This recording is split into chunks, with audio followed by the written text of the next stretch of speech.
Hi, and welcome to Pour Over Think, a podcast where we have our pour over drinks while we pour over things and purely overthink. I'm Mischief. And I am Sherigan. And today we're talking about how much we are suckers for suckers. I mean vampires. Nice. Thanks for saying that. It took me a while to come up with that joke, not gonna lie. You drew blood with the first line, I like it. Thanks, again. So why vampires? Because they're cool. Facts. Yeah, actually very simple.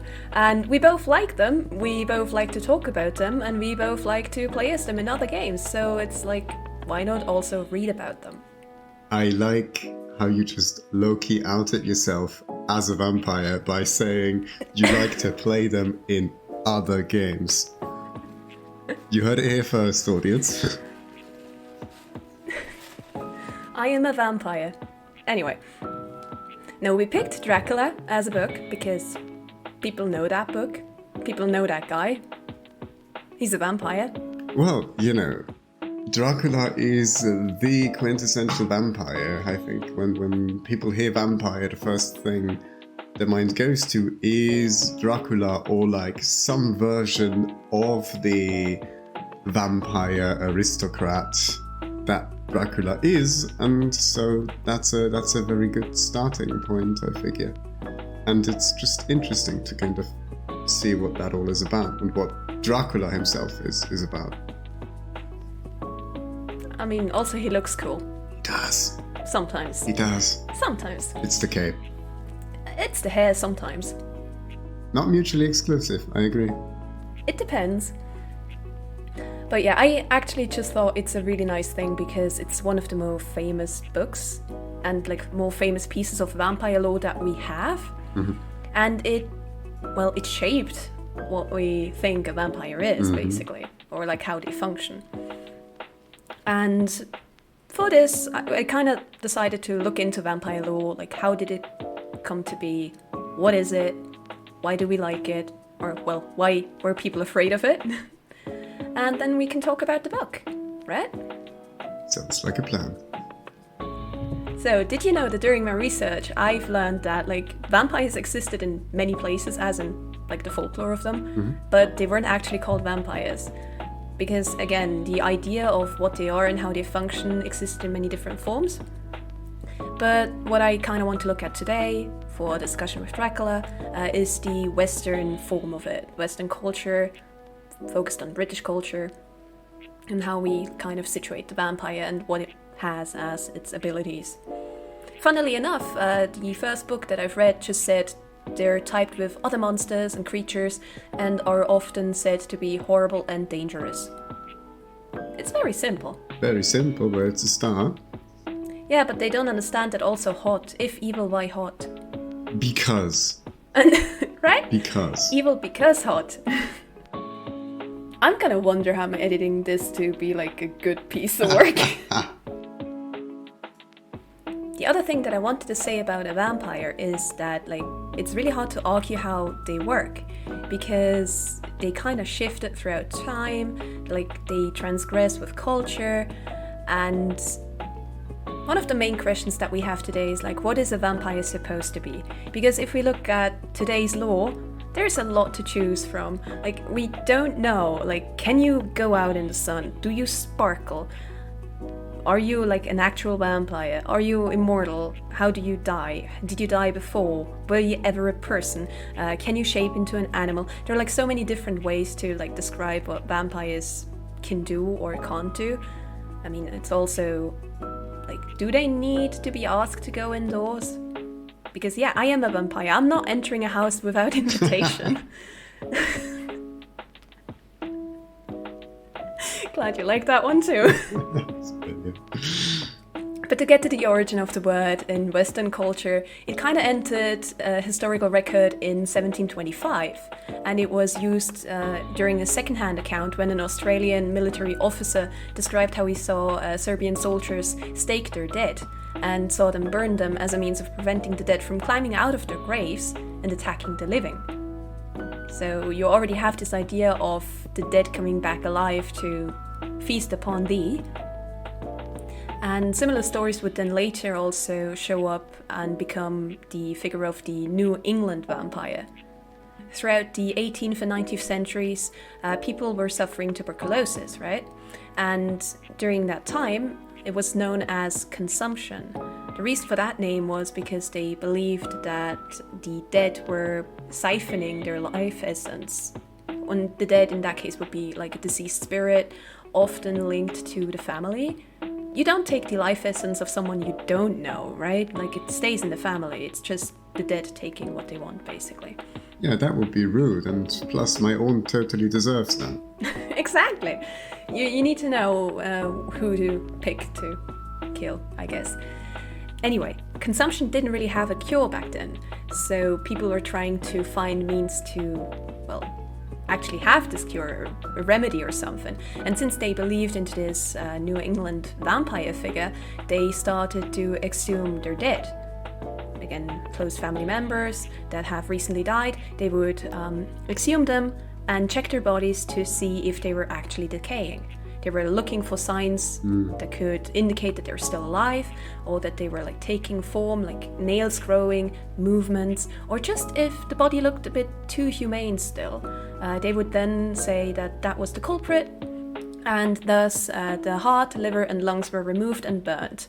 Sometimes the ashes from these burnings were then mixed into a drink, and that drink was then given to the ill person suffering from tuberculosis as a means to cure them. One well-known example of that was the case of Lena Mercy Brown. She was from Exeter, Rhode Island. And that was also the case that made it to the papers. It is often cited in many places, especially in connection to Dracula, because Bram Stoker kind of saw this clipping, like this newspaper clipping, and was very interested in this type of vampirism. But I mean, other means to actually fight people, well, fight the dead, that were siphoning life essence was decapitation or burning the body as a whole, sometimes drenching the body in garlic, sometimes drenching it in holy water, or just, to drive a wooden stake through the heart. Sometimes they combined all of these. It's just a means to, make sure that the dead would be unable to actually continue their evil deed. But how exactly does that work with the Transylvanian vampire? The Transylvanian vampire, basically the strigoi or moroi, is often used alongside demons, werewolves, and while working similarly, it does not share the name. It's just a being, a more spiritual thing, and has less to do with the England vampire, basically. It's more a figure that has sold its soul for immortal life and continues to hunt.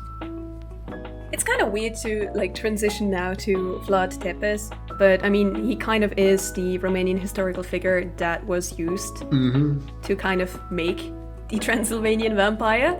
I mean, not the actual Transylvanian vampire, but the British Transylvanian vampire. I mean, I know you're right, but But basically, Vlad Tepes was known briefly as the Prince of Wallachia. He lived in the 15th century and was celebrated for his courage in battle, moral righteousness, and ruthless punishment of enemies, whether domestic or foreign. His fame as a bloodthirsty tyrant is largely based on the propagandistic condemnations found in certain German and Turkish manuscripts, but like to Romanians, he is more remembered as a national hero who was brutal but fair, and he fought to preserve regional independence against the imperial invaders. But yeah, basically it was one of the main influences as well, like the newspaper clipping from before, the idea of Tepes, Vlad Tepes as a historical figure, to kind of find a place to have this vampire exist and be a danger, a threat. If we go from history to fiction, how exactly do we work with that? Is Dracula the first vampire we've ever seen? No.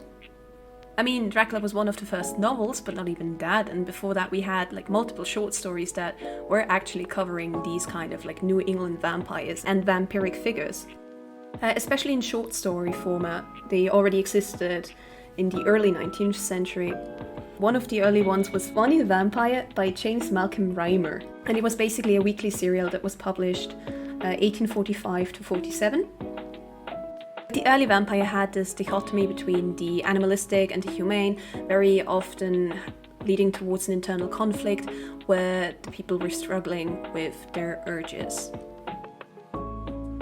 And since we're speaking urges and we said evil, why hot, right?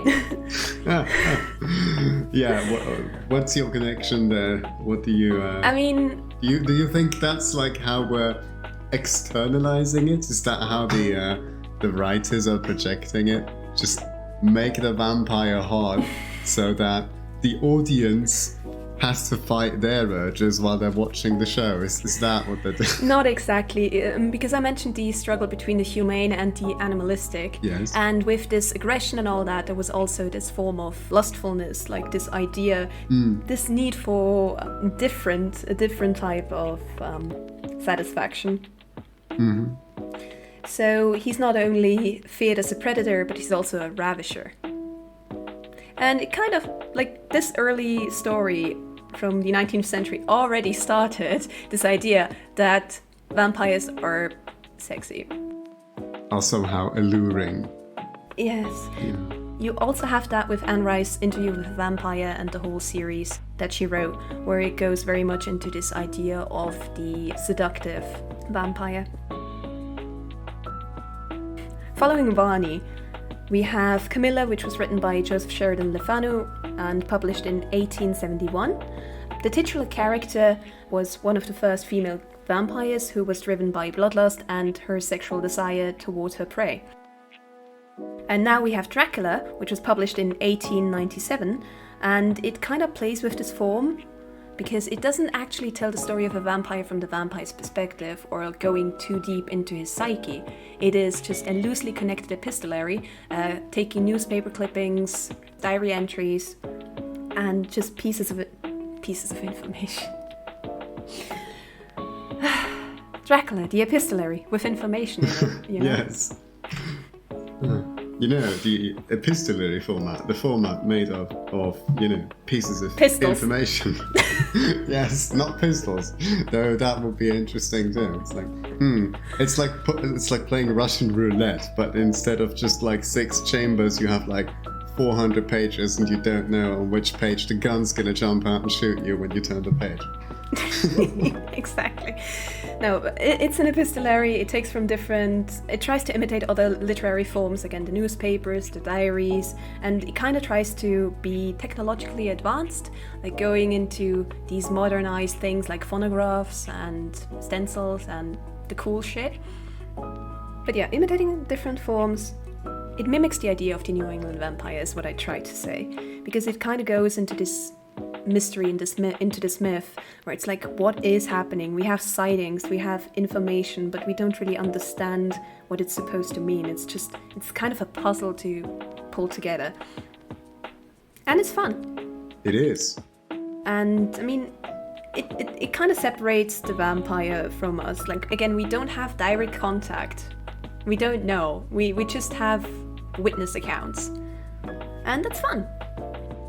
Epistolaries are something that, like, personally I've always very much enjoyed, where the piecing together of the information and like how the author can play with the sequence in which you see these pieces that form the whole is very, very cool, because the author doesn't have to give you the information in a linear fashion where, like, one day you're reading about January 15 and then the next you're reading about January 17. No, they can give you stuff out of order, out of context. They can do whatever they want with it, right? Maybe parts of it are damaged.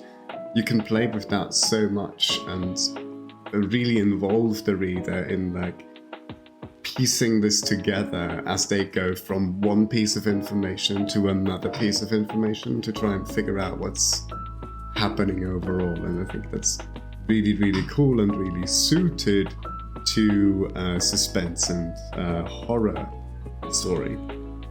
I mean, it also makes it fun because one of the more popular things right now is Dracula Daily, or Regarding Dracula if you want to have it as an audiobook form, where they send you the letters, the pieces, the diary entries on the day they happen, so they're now in chronological order, and it's quite a different experience than reading it as it was, I say, intended in original format.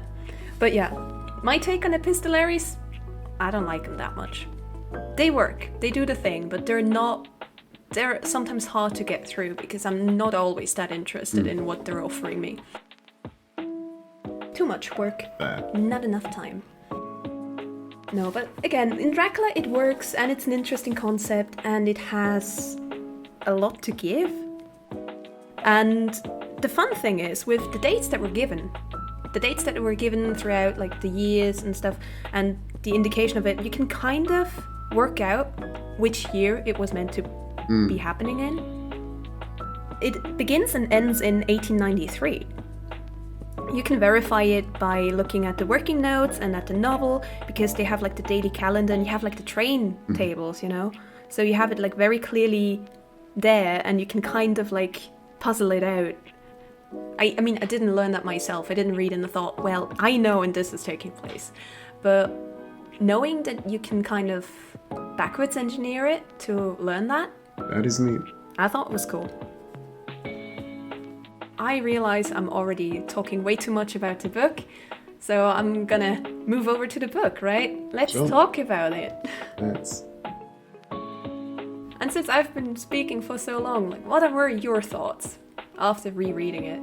After rereading the whole thing, well, apart from, I have to say it one more time, I think epistolaries are fucking rad.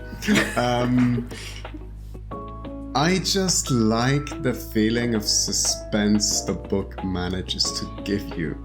And we'll see this later when I compare and contrast the book with something else, but the book really manages to get you in the head of these characters that are receiving these letters from a guy in Transylvania, like, who's at Dracula's castle, and he's writing to his wife, right, about where he is and what's happening, and you really get this sense of dread just reading his letters to his wife and her responses to those letters.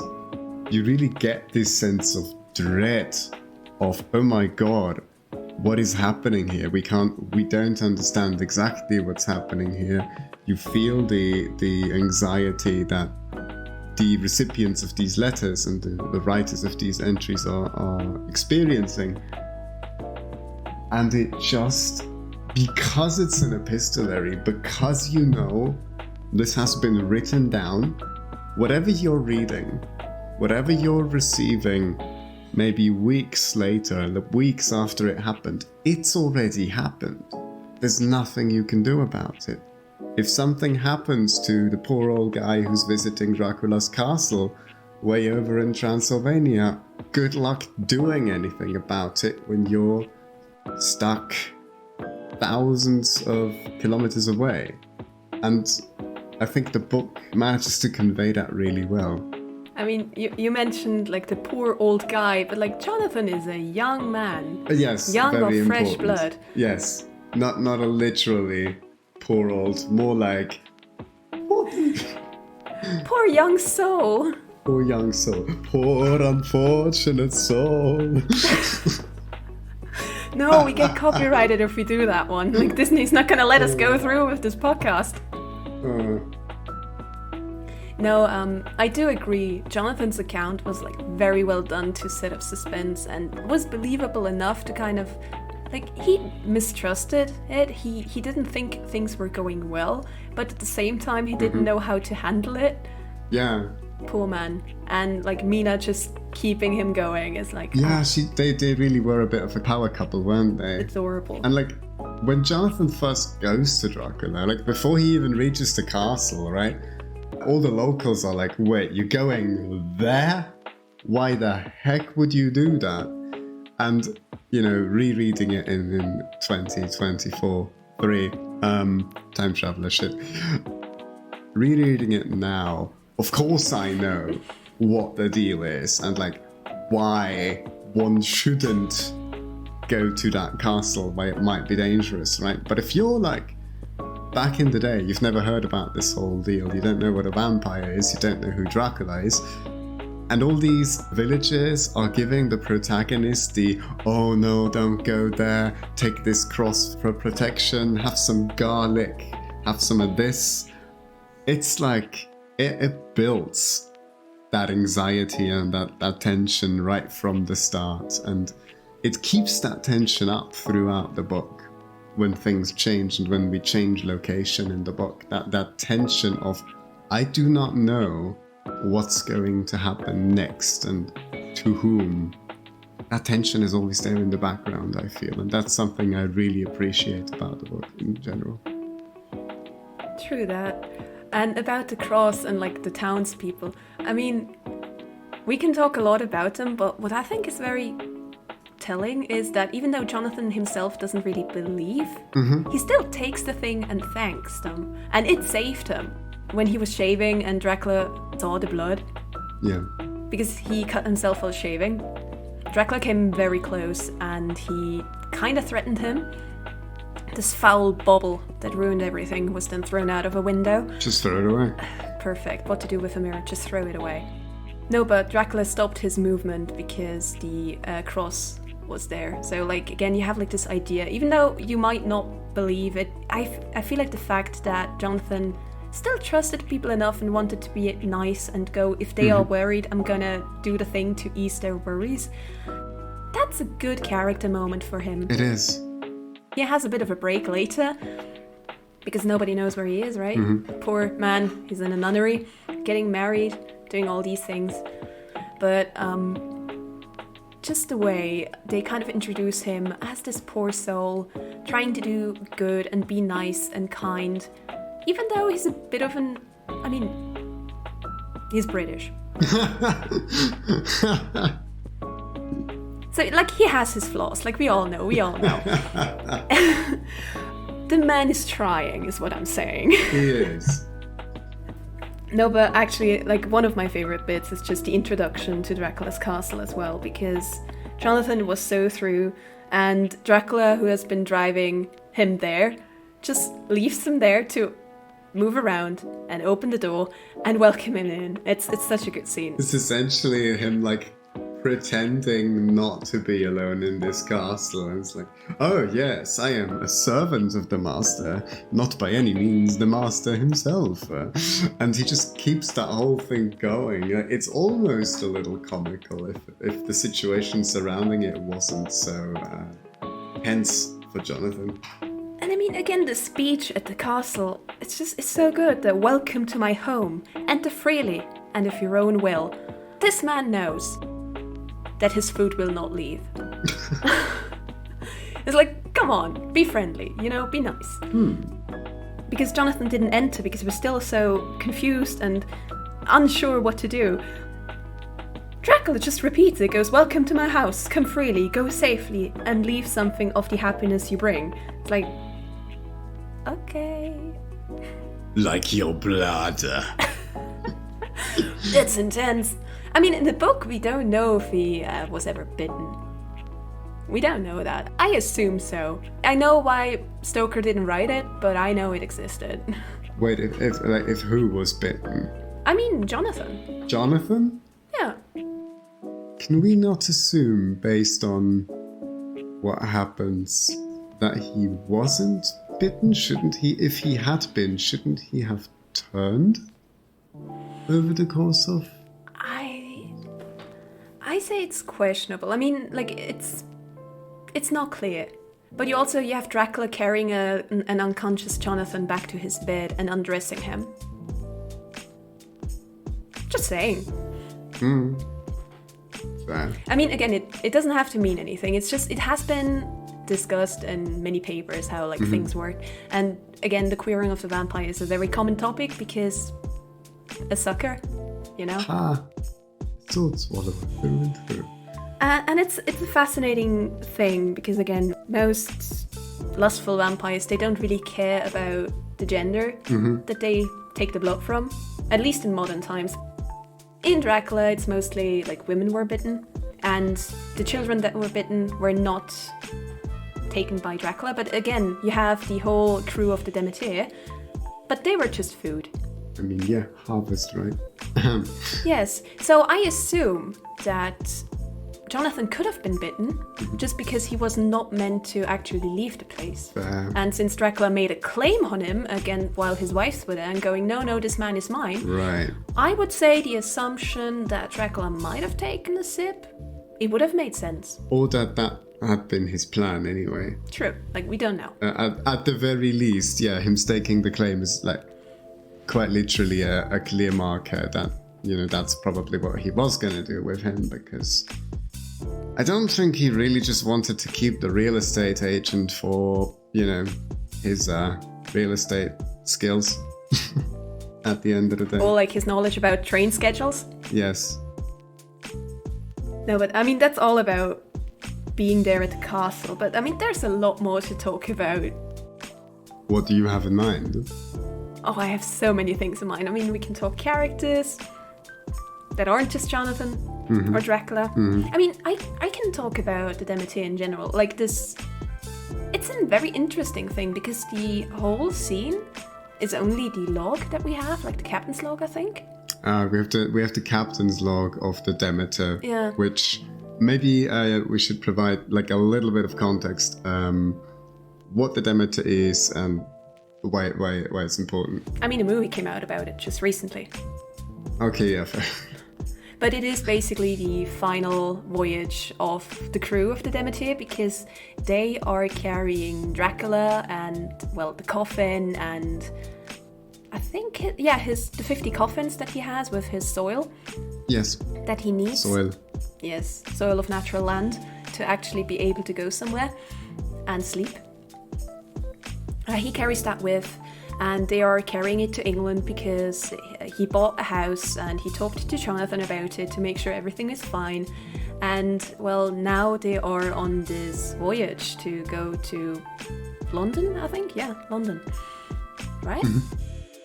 It might not be, I don't remember, but England anyway. England. It is London anyway, right? Same thing.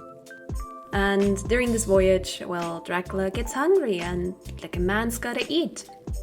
So one after another, things happen and there are fewer people on board and, well, it's an eerie tale that during my first read, I didn't really like think about much at all. I was just like, yeah, he ate them. Good. Takes a while. And the actual log, though, if you read it, like during rereading it, I was like, it's very eerie. It's like a very short and concise story of horror because people don't know why people are dying. Yeah, it's like the classic sort of, they do this thing a lot in like horror movies or like just even like the recent Diablo 4 like opening cinematic, it's a recent example. They have this thing where there's like a group of people, right? And something's snatching them away. One after the other.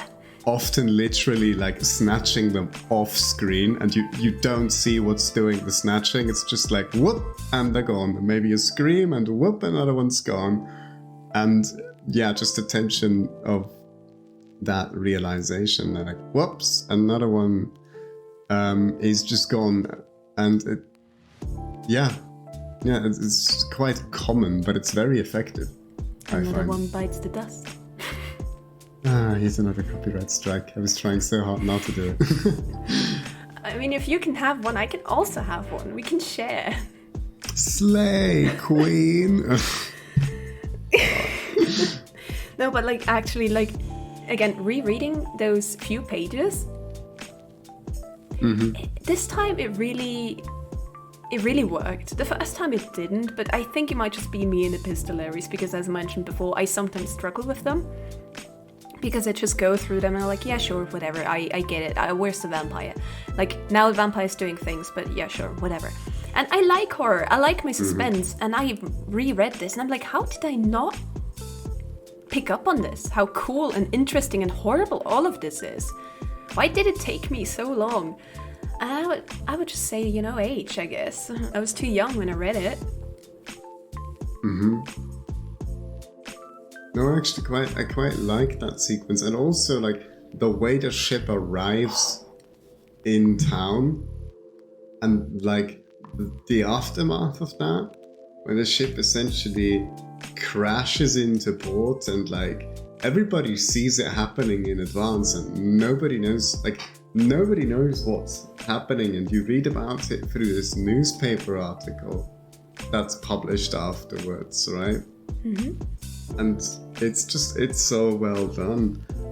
And then you have this ghost ship, essentially, this quintessential ghost ship sailing into town. I think the helmsman is still tied to the helm, right? He tied himself to the wheel, I believe. Wasn't that the captain? I think he was the last one alive, wasn't it? And was it the captain, not just the helmsman? But anyway, I think he's at the helm, and that's the only person they find. And the only other thing they find is there's a dog that basically bolts off the ship as soon as it lands, right? And everybody's like, whoa, what a big dog. I wonder where that came from. And of course, if you've paid any attention earlier when we were around Dracula's castle and all that, you might have an inkling about what or who that dog actually is. I was like, oh no. But you know what I'm wondering? What? Was that intentional or not? Because it feels like a failure. Because the captain was tied to the helm, like he kept his course. I don't think it was meant to be. I think that guy just went and fucked up Dracula's plans. You mean Dracula didn't mean to land in that port city? Yes. But isn't the mansion that he ends up in the exact mansion that he wanted to end up in? I'm not 100% sure anymore, but also the fact that the wolf was caught and had to flee from like a zoo. Yeah, that's... I feel like the guy kind of messed up a few times. That seems a little bit improvised, yeah. I don't think he planned on being captured. Yeah, that much for sure. Your evil plans don't always work out. Take note. No. Wasn't it Mina who asked about these things? Yes, I think it was Mina, yes. It's a good way to introduce her character as well, because she learned to write in shorthand because she wanted to like communicate with Jonathan. Adorable as hell. And cool. Very cool. And she was very fascinated to like learn new things. And she was just nice, kind of, you know? I mean, I don't really want to bring up like the typical feminine and how much the purity of people were valued. Like, yeah, sure, whatever. 19th century, whatever. I don't care. There's enough literature and discussions on that. Yeah. But the character itself is like really cool, and her relationship with Lucy as well. There's some really good stuff in there. And again, I like the way Mina was introduced as being interested, just doing her own thing. Like, she was doing a reporter thing. She was like, I want to know more and I'll tell about it. The way she wrote her bits was very much going into, and I question them now, and I want to know and understand. Did you know that in this house someone died? Fascinating story. She's an interesting character, and I feel like she was pushed aside a bit for like obvious reasons, I guess. Yeah, you could say that, but I do agree. She's like, even with what we do have, like, she is an interesting character. Favorite description given about her: she has a man's brain. Right. Oh man. I think that was Van Helsing. Was it Van Helsing? Oh man. I think so. I'm not sure anymore, but I wrote that down. Can be both the sweetest of all potatoes, and well, I guess he is very 19th century, so I guess it's all fine. You're telling me Van Helsing isn't going out guns blazing and just killing everything in sight with a cool hat and 2 guns? Wait, he's not doing that in the novel? I could have sworn. Right? And here I thought, no, he's a bumbling doctor that, oh my god, the dialect they're using in the written form, I hated that. Really? Now that I think about it. I mean, if you know what the dialect's supposed to sound like, you can kind of read it and understand. But if you don't know what it is, you're just stuck there. Again, I'm also listening to Regarding Dracula, the Dracula Daily, but audio form.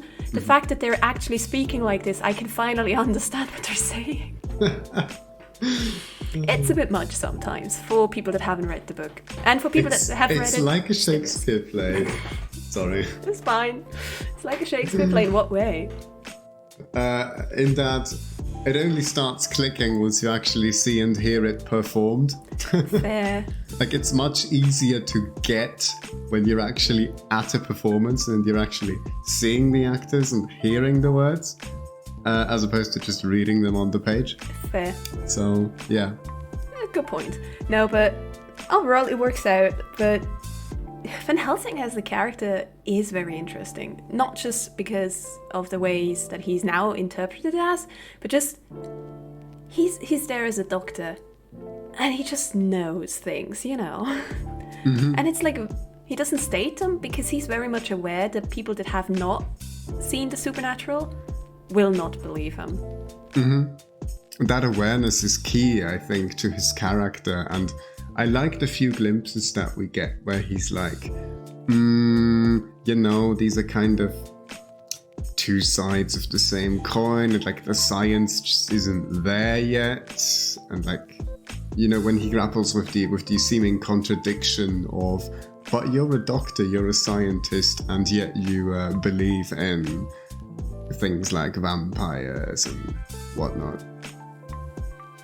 I was actually really fascinated by this because after a bit of a spoiler, I guess, but Lucy, the poor soul, Amina's friend, dies because vampires, and they go to her grave, they go to her tomb to, well, make sure that she will not get up again after they realize that she has been getting up again and been, like, feeding on children. She was named the Blue Fur Lady, right? That was the name they used to describe her.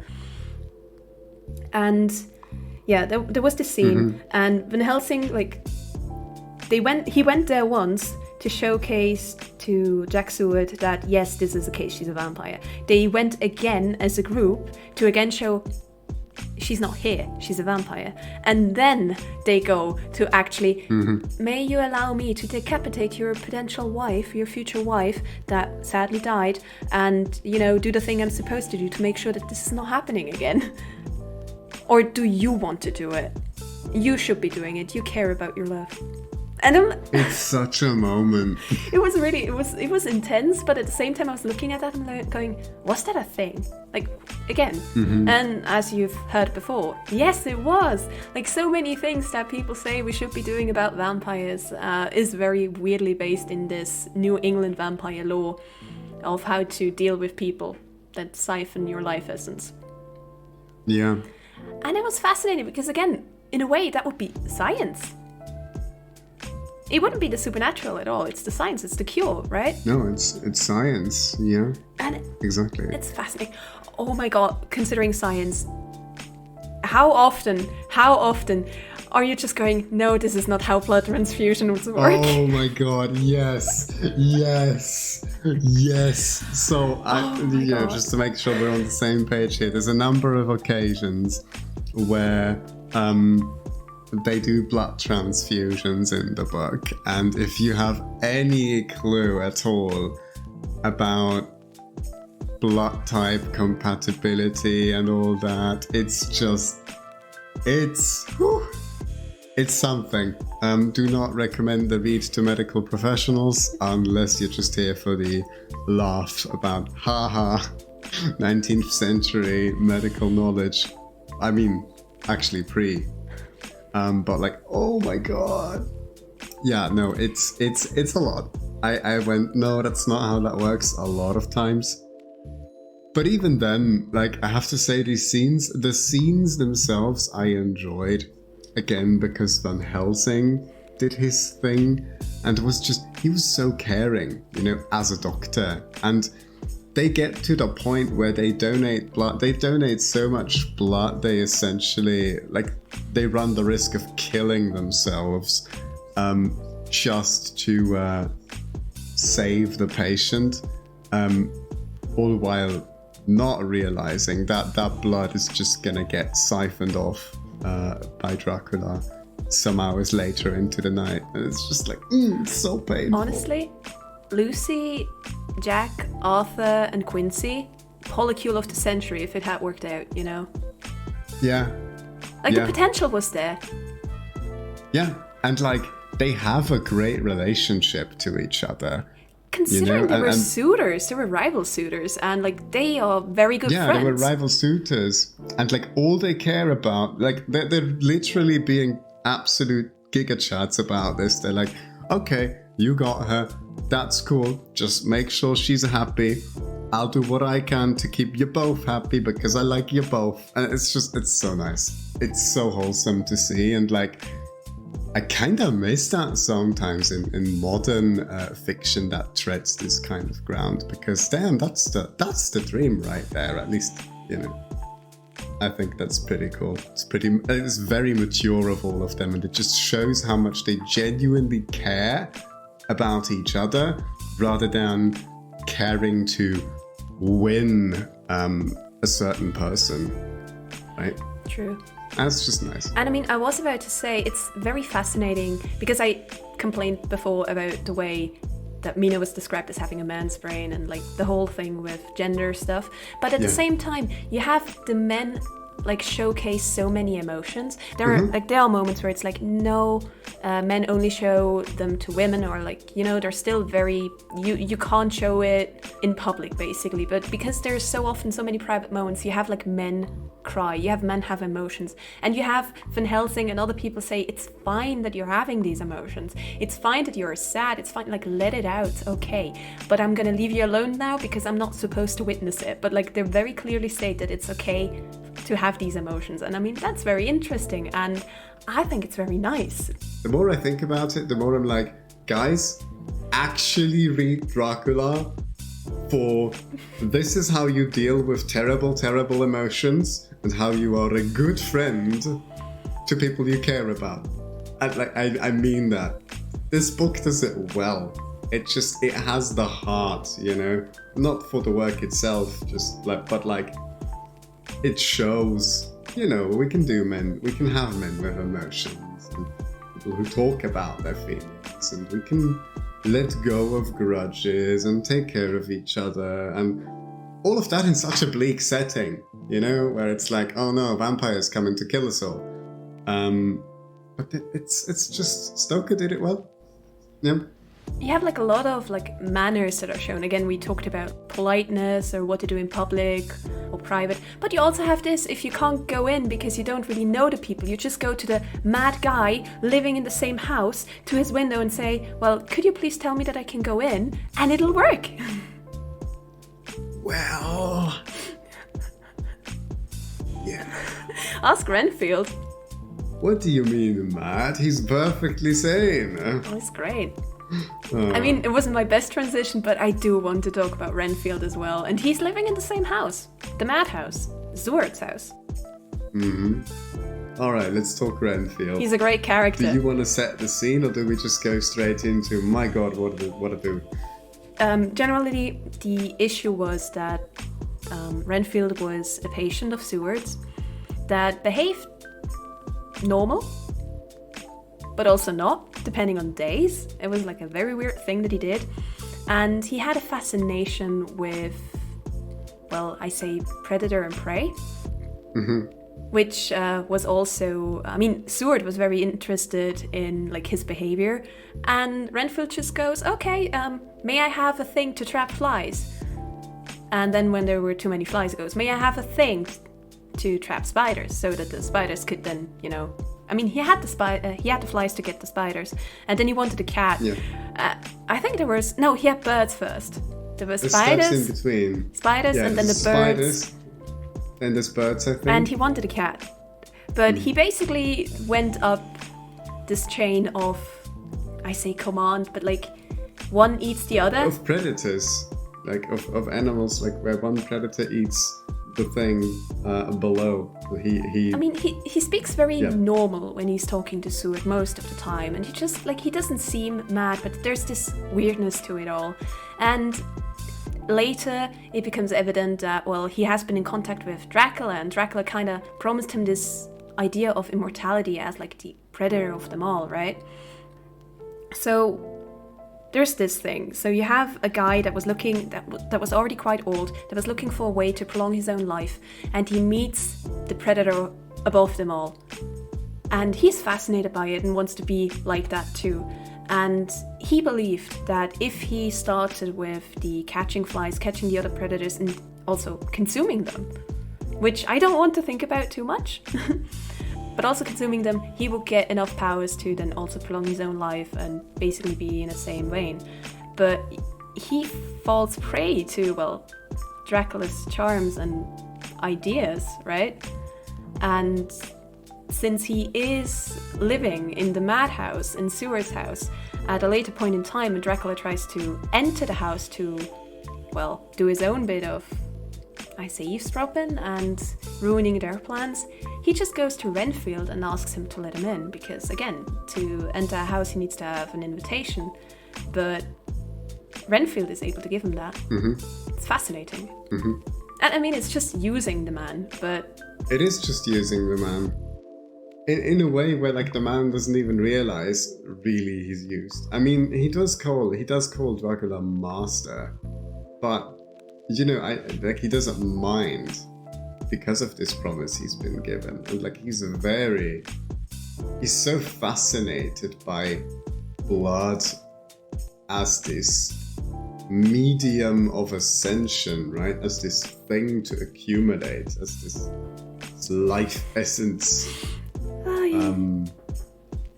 I'm reminded of the scene because the scene? He has not regrets, but he gets to meet Mina, and Seward warns him, like, hey, there's gonna be someone, could you please put your things away? And what he does is he puts the spider in his mouth and swallows it so that he can talk to Mina. I'm just reminded of that. I'm like, oh no. But he was really happy to speak to Mina, and you have like his whole breakdown later where he actually tries to get Seward's attention to make sure he wouldn't be in the house when Dracula shows up, because he kind of knew what was going to happen, because I mean, to a certain degree they seem to be connected. Again, I question, had Dracula bitten Renfield before and just not like turned him? Because I'm gonna bring it up later, but this idea that you can, you know, only half turn? I was about to ask, like, is that a thing? Is that something that the book ever fully establishes? Because generally the assumption is if you're bitten, you turn. Like, it takes a while. I'm not sure, because we have the case of Lucy, and Lucy, you know, she suffered a few times. Like, Dracula did like the whole sleepwalking thing and caught her, which was a long scene, and even after that he still fed on her. We know that after Renfield gave the invitation that he bit Mina and had her also drink his blood to have this connection. And we have the assumption that he might have bitten Jonathan, but we don't know. And there was nothing with him, so like we don't know. With Lucy, she turned after death. Right, I was just thinking, is that the trigger? Is that it? Like, you know, you're in a half-turned kind of state until you die, and when you die, you essentially reawaken fully turned. Is that how it works? I mean, with Mina it was different, because she had Mina as a radar, like she was able to kind of sense it, right? She sensed Dracula sensed her. They could see through each other's eyes if they wanted to. And she was more interested and had a reaction as well. The whole thing of the cross burning her face. There are already things happening. True. With, I mean, they call it impurity and oh god, and yeah. I see. Bit rough, but yeah, no. Yes, there was a whole thing of I'm not pure enough anymore to actually be married to you, Jonathan. Right. I am so sorry. There's a lot of undertones that I mentioned before, not really into discussing, but they exist. But the idea is that there's a certain power and stuff there. And with Lucy, we didn't have that. So again, I feel like maybe it's like the intention behind it. It might be, yeah. I mean, the most recent example I have about this is like very, very recent, because I mean, Astarion exists in Baldur's Gate 3. Hello. And in that case, he's a vampire spawn. He's not a full vampire. He has basically all the drawbacks of being a vampire, but he doesn't have the power. He's on a similar level to a thrall, basically. Like, he was suffering, I think, 200 years of torture by his, I say, master, and he couldn't leave. He was under his command. No free will, basically. And the way that the game describes it is that to be a full power vampire would be that, you bite the victim, basically. Mm-hmm. And the victim will bite back, and that blood is given willingly. So it's like one bite each, and while one might be unwilling, the vampire himself would be willing to give it. And because the biggest danger to a vampire could be another vampire is basically, well, you just don't let the other vampire become a full-on vampire. You just bite them. You promise them to get there one day, but then you just have a thrall. And when I kind of thought about that concept, I'm like, yeah, that's kind of what Renfield is, though, isn't he? He's like more closer to what we assume is a thrall. Yes. Because he is influenced by Dracula. His arrival and all this, like, there's a connection there. Yeah, there is a connection. He reacts very, very strongly, like much too strongly. And I feel like that might just be willingness to it. Lucy never kind of showed these things because she wasn't willing to use it. Mina used the connection as well. Mm-hmm. So, like, if you use it, you accept it, so you become kind of a thrall-ish person. Might but, be. I mean, it's never explained. I'm not sure. Which is cool. But yeah, that's fascinating, but I didn't find enough evidence on these kind of cases because, again, most cultures, it's either they're bitten but not dead, therefore you turn. Mm-hmm. But the idea of the 2 bites, I always thought makes more sense because there's this willingness of the actual vampire to turn someone. Mm-hmm. And in this case, with the not full turn or with the vampire spawn, I guess, it's the power level is not the same. And you can still hold on to this promise of, yeah, one day you'll get it. And I feel like, yeah, Renfield kind of suffered because he was just hoping for immortality and then he died. Mm-hmm. But yeah, it's an interesting concept, and I do feel bad for Renfield. He has a good song in the Dracula musical about that as well. Oh, I can imagine. That's his entire shtick is prime material for a musical number. Yeah, it's the master song, Of course it is.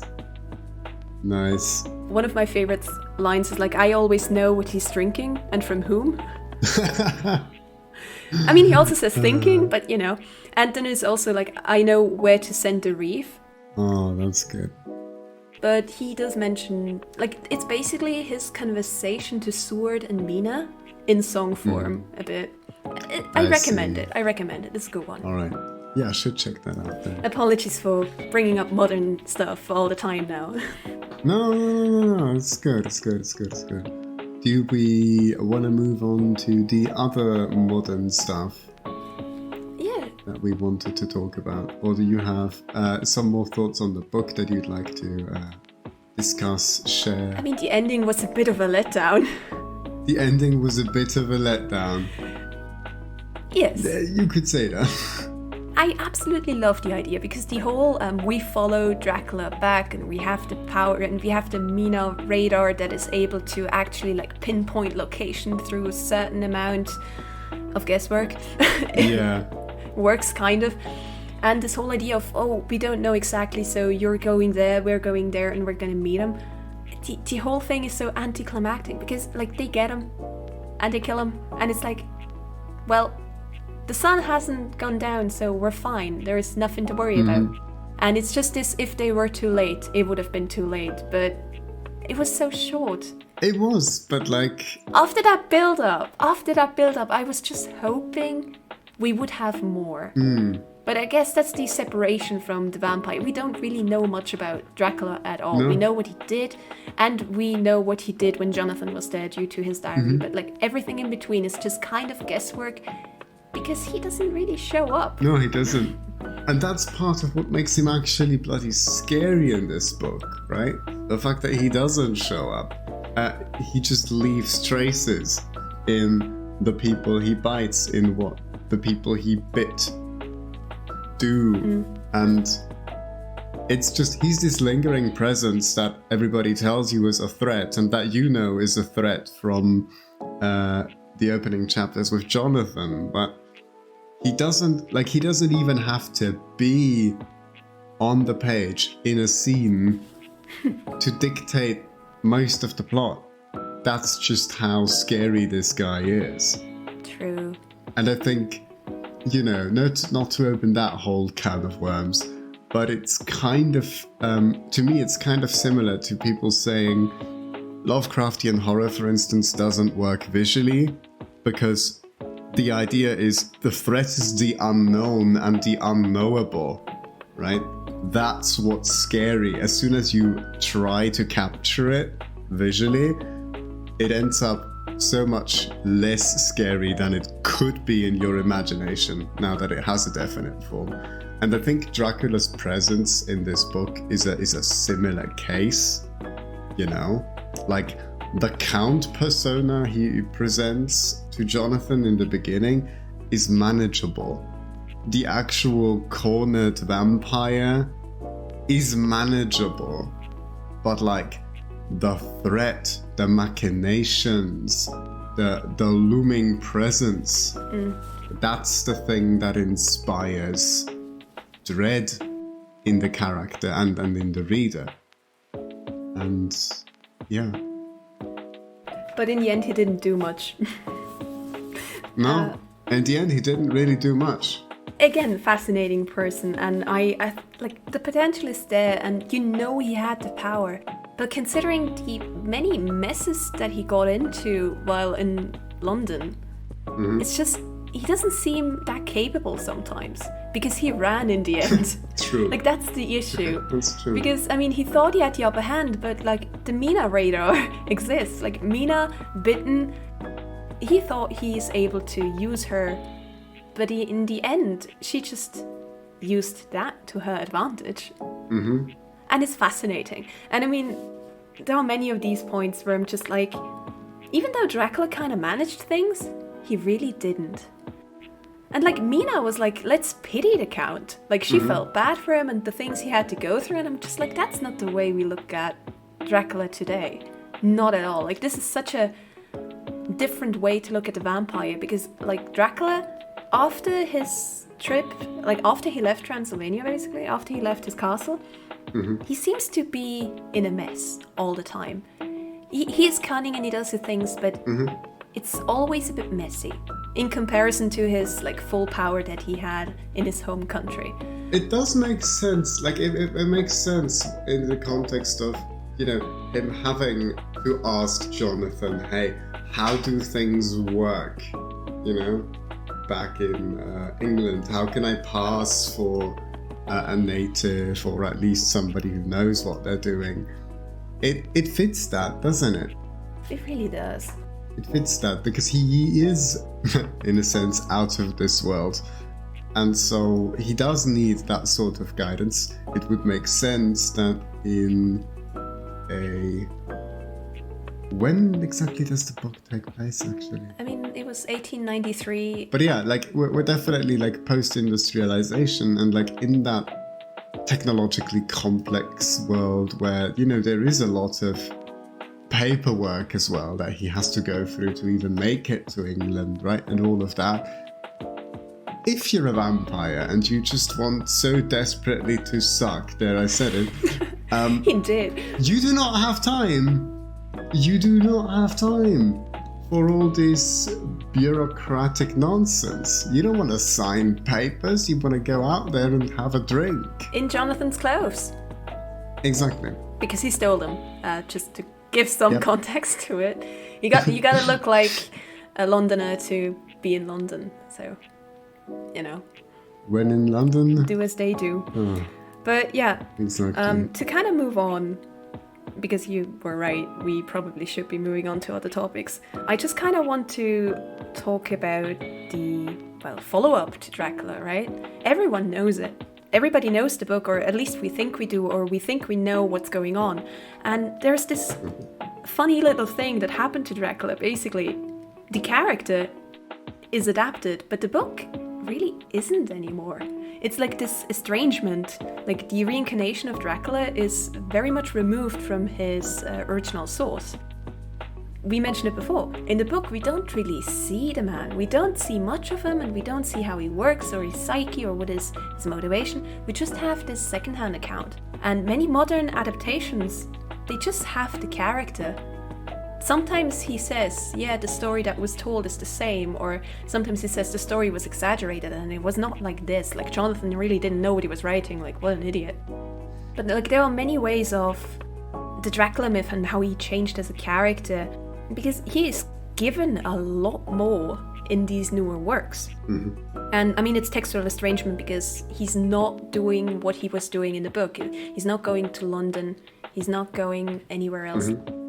And he just is a vampire. And it's fascinating. I mean, there are adaptations that focus on it. There are like very clear book adaptations, but they still focus more on the figure of Dracula, and they humanize him a lot more. They give him additional traits, basically. They gave him like this idea of elegance and being aristocratic is the word. And again, the fine clothes and the speech pattern, like many things that have then evolved and are known now. Like the way we know Dracula speaks is based on a 1931 adaptation, basically.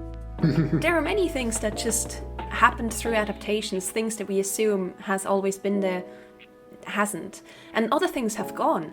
Like, we mentioned that Dracula turns into a wolf, but due to the whole vampire-werewolf thing, wolves aren't really connected to vampires anymore, and it's just the bats. But there are also rats that were a common thing, and they don't exist anymore. So, like, you have many changes throughout the years due to, well, different adaptations that focused on different things.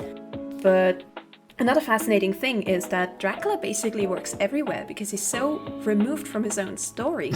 You can put him in so many places and he just works.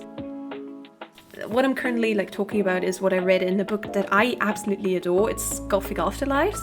And it's a fascinating book that looks into these adaptations. And when they talk about Dracula and how he's used in like modern culture, they also talk about this like shift that the vampire went through throughout the years because our culture changed. The 6 features regarding the Dracula legend that are basically important for adaptations. One is that Dracula always returns. He never dies, you know? It's always, there's more with it. Like, you can't just have the book end and he's dead. If you have a horror movie with Dracula in, the vampire survives. You can't get rid of him for real. That's like a thing that has established itself after a while. It's never easy to kill the man, basically. It's fascinating. And you also have this idea that Dracula, he's working in every kind of genre. Like, you have a Buffy episode and Dracula shows up and it's comedy. You have a horror movie, you have a vampire, Dracula shows up, he's the evil guy. You have a children's book and it's Dracula. And it's about constant issues because you're not supposed to bite people. There are a lot of things that can happen with Dracula. He's just there. Because it's not an adaptation of the book. It's just the character, as we know, is placed and put into a difference. But I mean, you also have the, like, Count the Counts that is based on a vampire. Right? Like, there are so many things. Exists everywhere. One of my favorite features of the Dracula legend is the Dracula is attractive bit. Everyone likes the idea of a romance with a vampire, don't we? And it's just, yeah, that's the main thing. Vampires and the lustfulness that we talked about earlier in the history and like the desires. There were Dracula adaptations that heavily focused on this, where again, humanizing Dracula and his lust for, I say, romance and touch is a thing. That was the Christopher Lee version, if I remember correctly. I think in the 50s? It might be, I wouldn't know. There are like more than 6 movies or so. Like, there are many movies with Christopher Lee, and he was kind of disappointed that they stopped working with the book. But yeah, it's like this idea. I mean, Dracula's wife is a common theme as well, you know? Dracula is attractive and he has a wife. He's motivated by love. How does that usually go? I mean, it's very often a tragic one, because again, Dracula humanized, he is looking for romance, and he only commits the violent act because his wife died or because something else happened that, you know, came between him and the love that he had. So it's a very much going into this humanization of a tragic one, a tragic anti-hero-ish kind of figure. And yeah, it's like very common that other people may have killed his bride and, you know, goes on vengeance spree, or something happened due to illness or so and he is looking for punishment and penance, or is like sad. Dracula is very sad in many things. How is, you know, with his wife, how is that relationship portrayed as far as like most of the stuff that you know about? How's that portrayed? Are they a loving couple and he just happens to be a vampire? Is it more of a unwilling bride, somebody that he's abducted or put under a spell? I imagine there's an evolution going on there, right? Where I would assume earlier on we have more works where it's like, oh yeah, the poor abducted woman, the poor ladies in Dracula and beyond, right? Where they didn't have any sort of attraction to Dracula, or didn't want to be with him or serve him. They had no choice about that.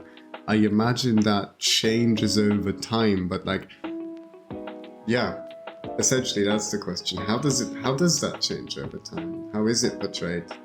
I'm not 100% sure because I haven't read or seen every adaptation, but there are common things where it's like, again, this lustful vampire and his prey, where he would say, like, he's on the hunt, basically. And during the hunt, he would meet a person that he's interested. I'm gonna go to hell for saying this, but it's the Twilight thing, where it's like they want to eat you, but they also like you.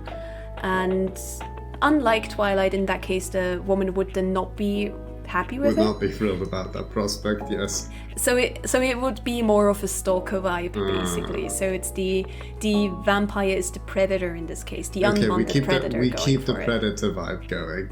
Okay. Yes, I would say an early story because it's like a lusting after, and it's like aggressive and animalistic, very early on, basically. And more recent adaptations again go into this humanizing aspect. You can also say similar to Phantom of the Opera, like the monster in you, but you don't see the real me that is not that bad, but I do monstrous things.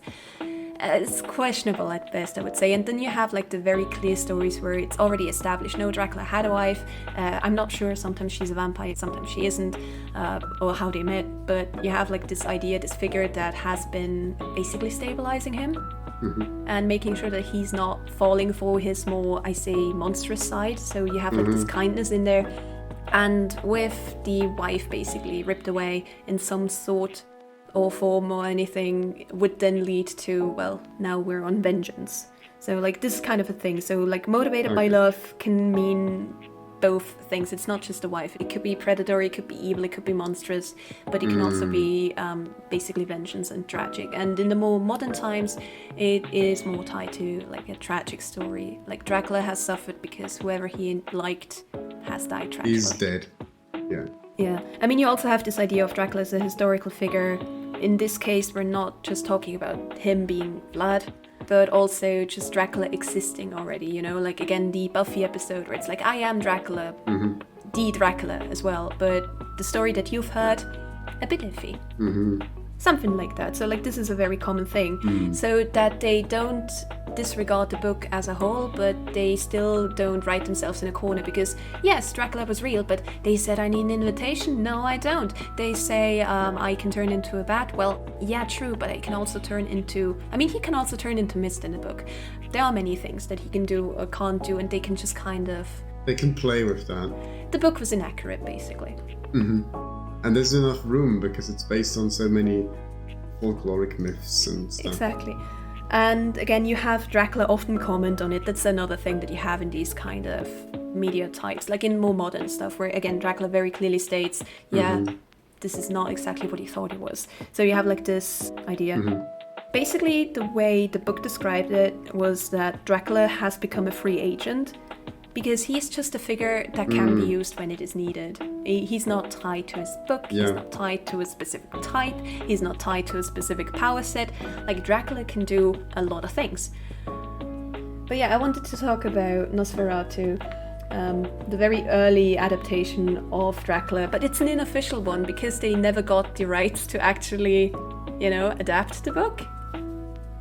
Which, well, is a bit rough, but they still did it anyway. So you have like this movie that very clearly is an adaptation of it, but instead of Dracula, you have to count Orlok.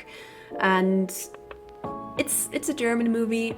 It's an interesting one because it really has so many scenes in there, but at the same time it's so different.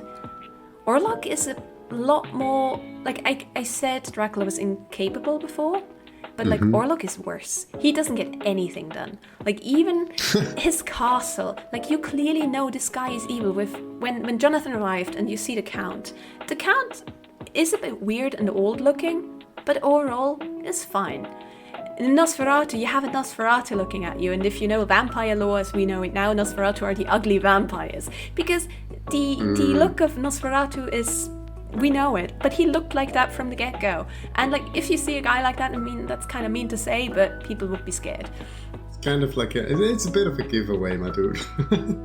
I don't want to judge. Like, good job, Jonathan, for not doing that. But like, I mean, he isn't called Jonathan in this either. His name, I wrote it down. Oh yeah, just Hutter, basically. The role of Mina and Lucy kind of becomes the role of Ellen, who is Hutter's wife. Dracula is Orlok, and London is now Wisborg, which is a fantasy German town, basically. And the whole movie itself is very interesting because it very heavily works with the symbolism and themes of the plague. So like Dracula isn't really like the supernatural force. He's the one that brings the plague with him. Like he has the rats, he has the boat, and he travels, and with him comes illness and sickness, and the imagery that they use is very common for plague. It's a metaphorical reading of a plague, basically. And it's a fascinating thing, because even the texts, the Wisborg Anno Domini from 1838, which is the notion of das große Sterben, so like the big amount of death, basically. The great death. Orlok arrives and the pandemic is happening, so like he is symbolically this. And that's the only thing he does in the whole movie. And then he dies because he lets a woman kiss him. Classic mistake. It's again the Phantom of the Opera bit. I mean, like Ellen is basically not seduced by him, but has like it's this whole thing of her realizing that if she offers like this willingness and keeps him distracted until the first ray of sun hits the window, Dracula will basically just dissolve and die, and that's kind of how it happens. Or well, Orlok, because it's not Dracula, apologies. Naturally. And like you have these kind of things, and so many elements are so different, even though they keep it the same. Like Jonathan Hutter arrives at the castle. It's very obvious that Orlok is weird. And after getting some food, Jonathan falls asleep, and he has bite marks on his neck the next day. Like, it's very obvious that he's the Capri Sun. This plot wastes no time. I like it. Exactly. Also, Hutter is a piece of shit to the locals. No. Yeah, he is. The people arrive and they warn him, and he kind of laughs at it, and he finds a book about it. And the book is written in German, which makes no sense. It very clearly states in this book that from the seed of Belial, the vampire Nosferatu, who lives through blood of humans, is now in this world and it sleeps in coffins. And these coffins are filled with goddamned soil from acres of death, basically. Or, well, acres of the plague, even. So, like, Belial as a word for the devil and the wicked and all that. Like, Jonathan Hutter reads all of this and goes, okay, now I go to the castle. To Nosferatu Orlok. Perfectly sane reaction. Yes, and then he starts doubting it, but, you know, it's a bit weird, I'm not gonna lie. He doesn't really care about the locals. He goes there and he's just immediately used as food.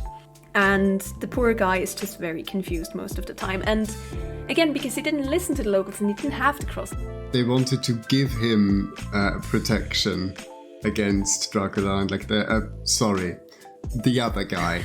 And he just turned it down. He was just like, nah, you are a superstitious bunch, and like, nah, I want none of that. I'll be fine. I don't think it was shown, basically. It was more the locals kind of trying to warn him not to go there, and he had like the book at the inn, but he dismissed them, and there was like nothing of even trying to understand. Right. It was more like a silly story to him.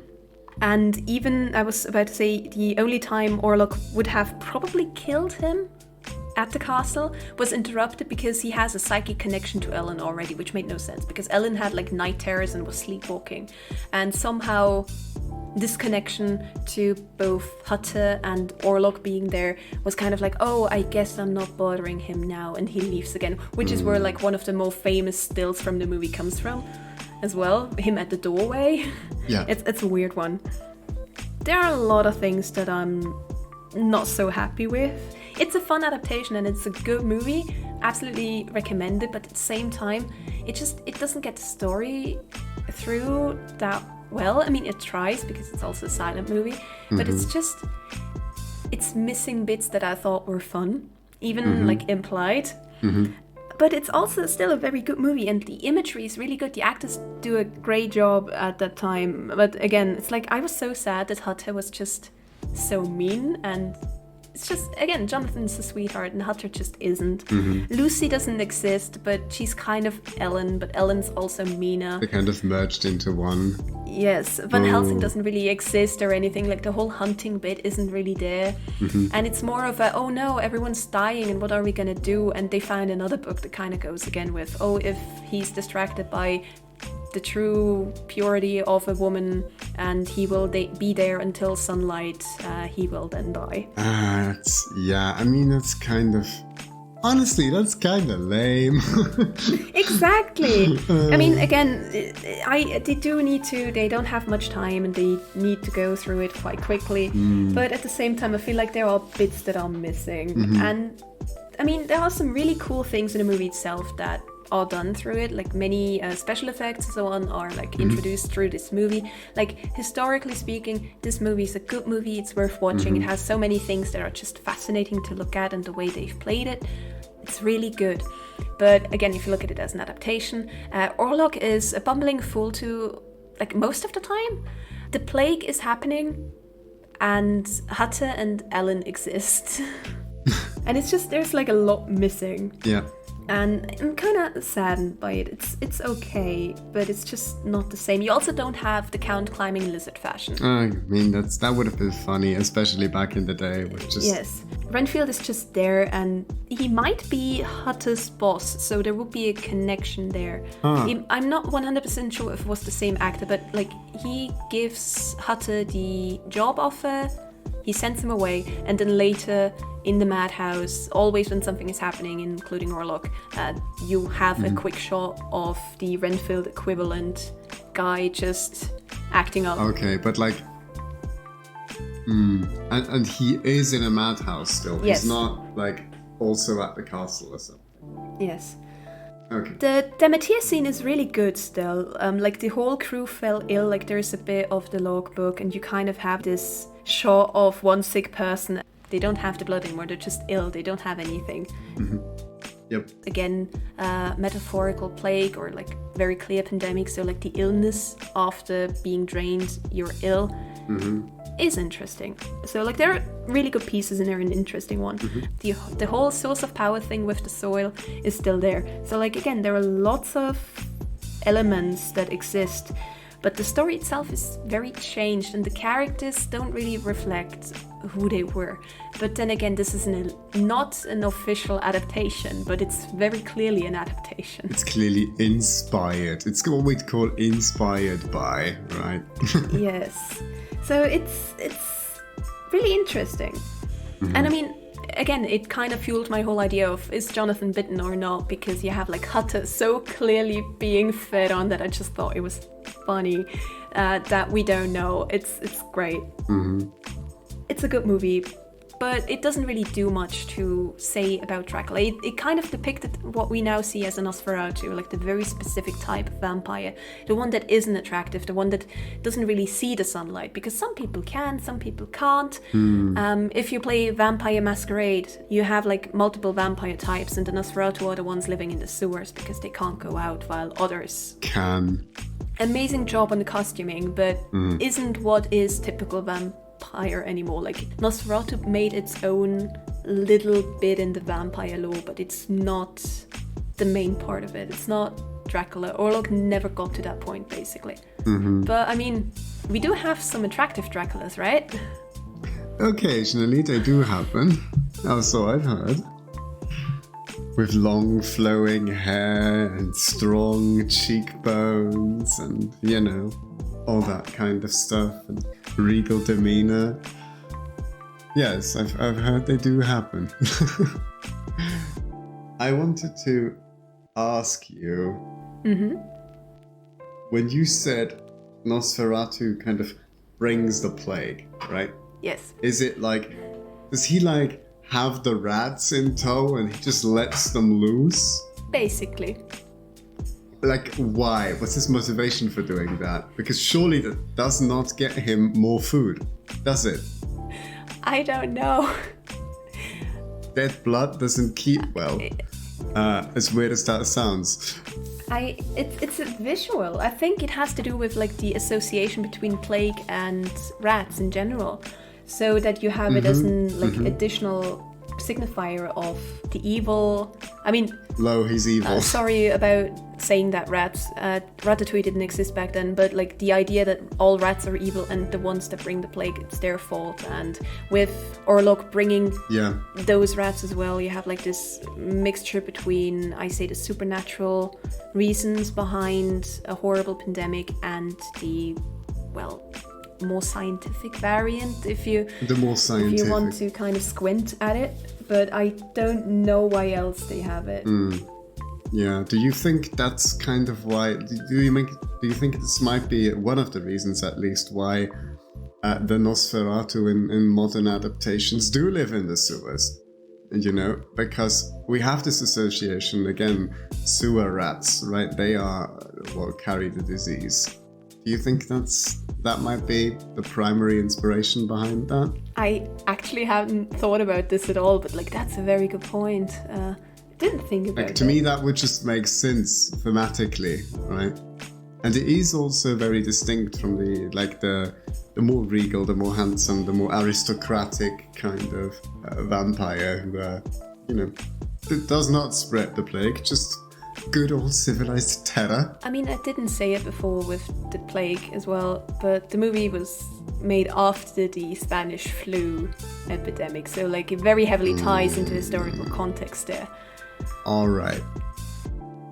But I wanted to ask you about those luscious vampires. Do they also have tragic backstories? I have heard and observed, in fact. I have observed many a tragic backstory in the recent Castlevania adaptation, which has been running on Netflix for quite some time. It's finished by now, I'm sure you all know.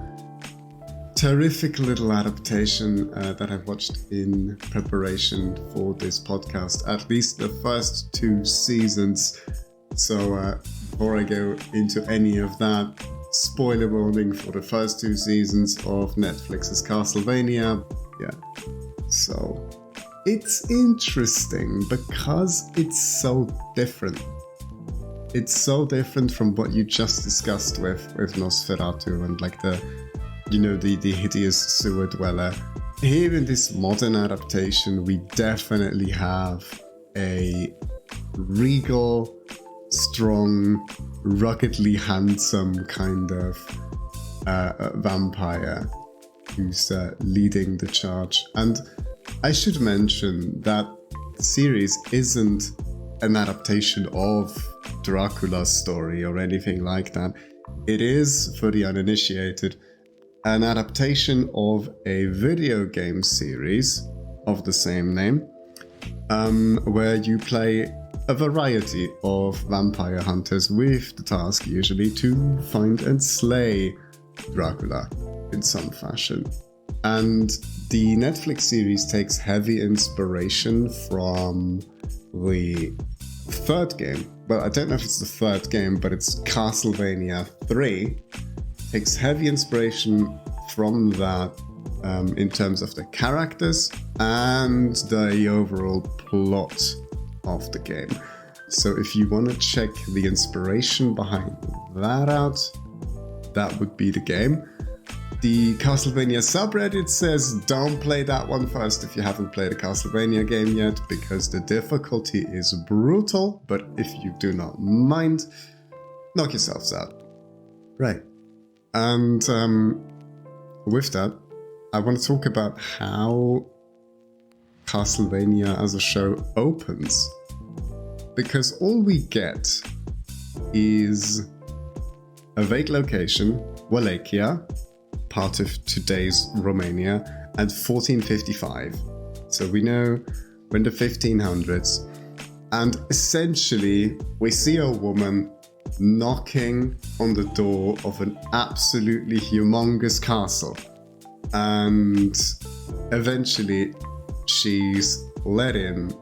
And the interior is pretty wild. It's a mixture, in modern terms, it's a mixture of what we associate with like Gothic architecture, but it also has like traces of Art Deco, which is like an art style and an architectural style from the 1920s. So like, what's going on there?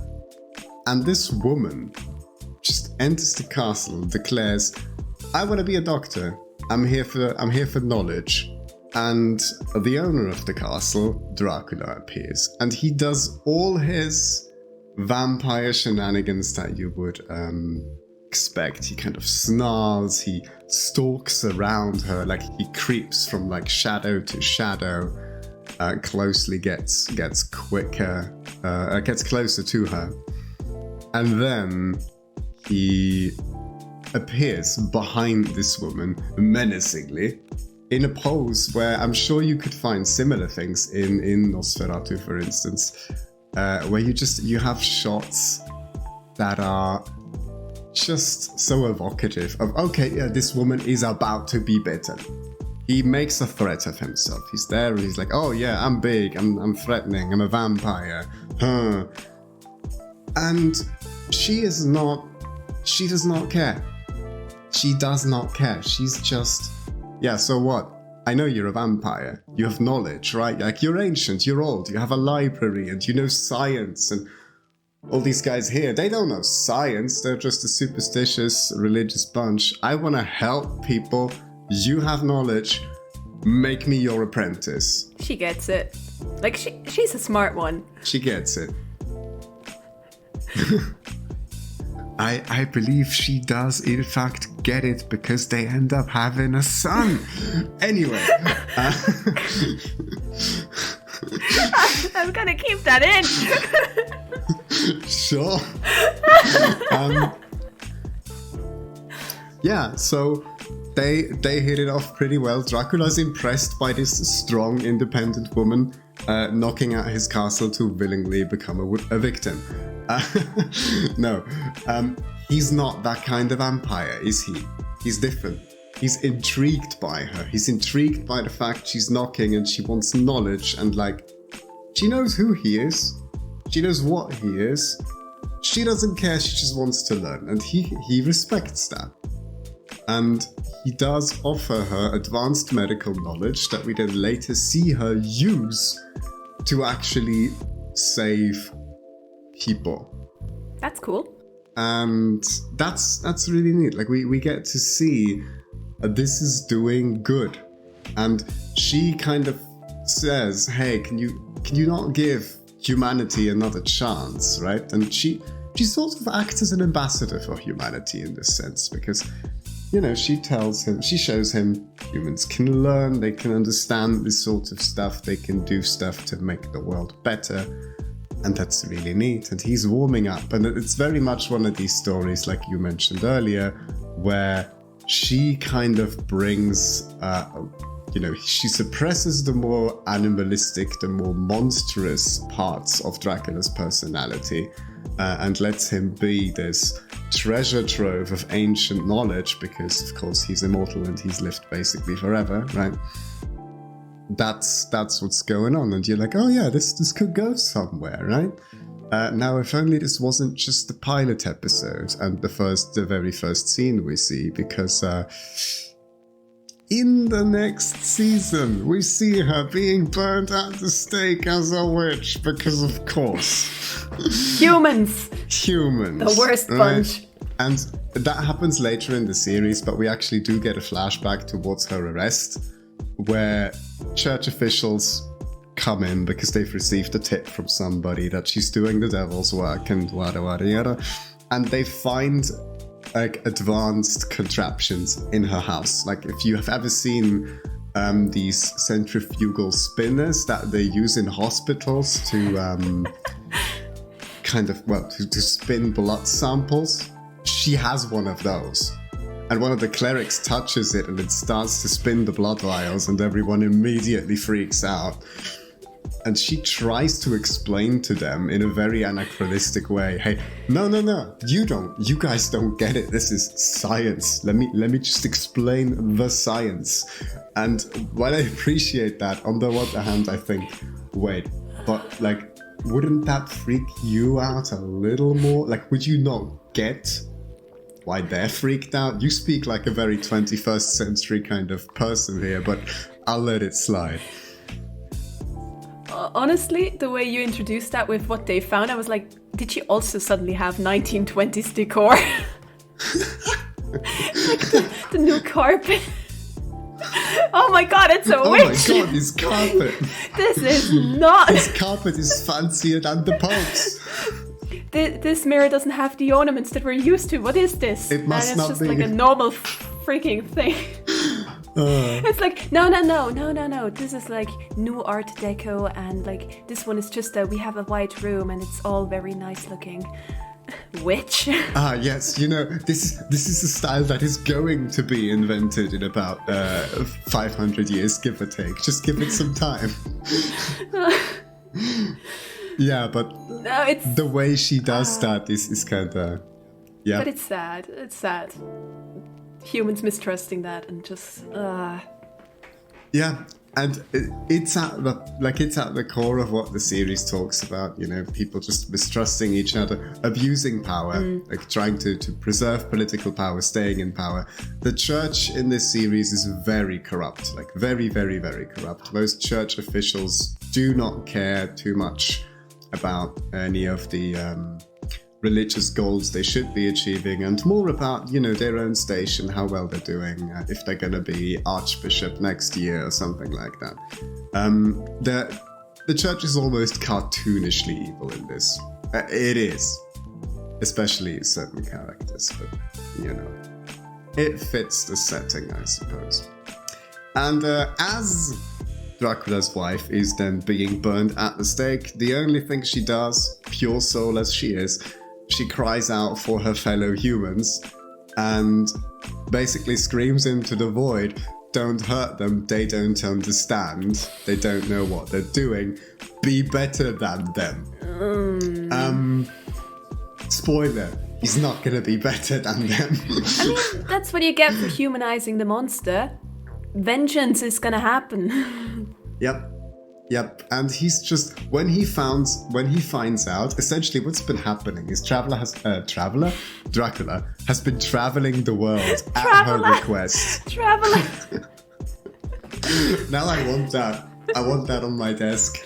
Come on, Traveler. Give me Traveler, the video game. Anyway, what happens is he's traveling, and she told him, go out, see the world as a man would, learn about people, talk to people, live like a man, understand them, get to know them. You'll see we're not all bad. We can. This is salvageable. Basically, humanity isn't doomed. We good. We can make it work. And so he's been traveling on foot with a good old beanbag over his shoulder, and he gets to the house that they shared, and it's just burned to the ground. Like, he's literally coming home, and the the house is razed to the ground, and this old woman comes in, and she's like, "Oh, are you her husband? She's been taken." And he just poofs off. He's so angry, he literally sets himself on fire and disappears in flames, only to reappear above the stake where his wife was burned, and essentially yell at everyone, "What the hell are you guys doing? You killed the one thing I love. You killed the one thing that made me believe you were actually worth something.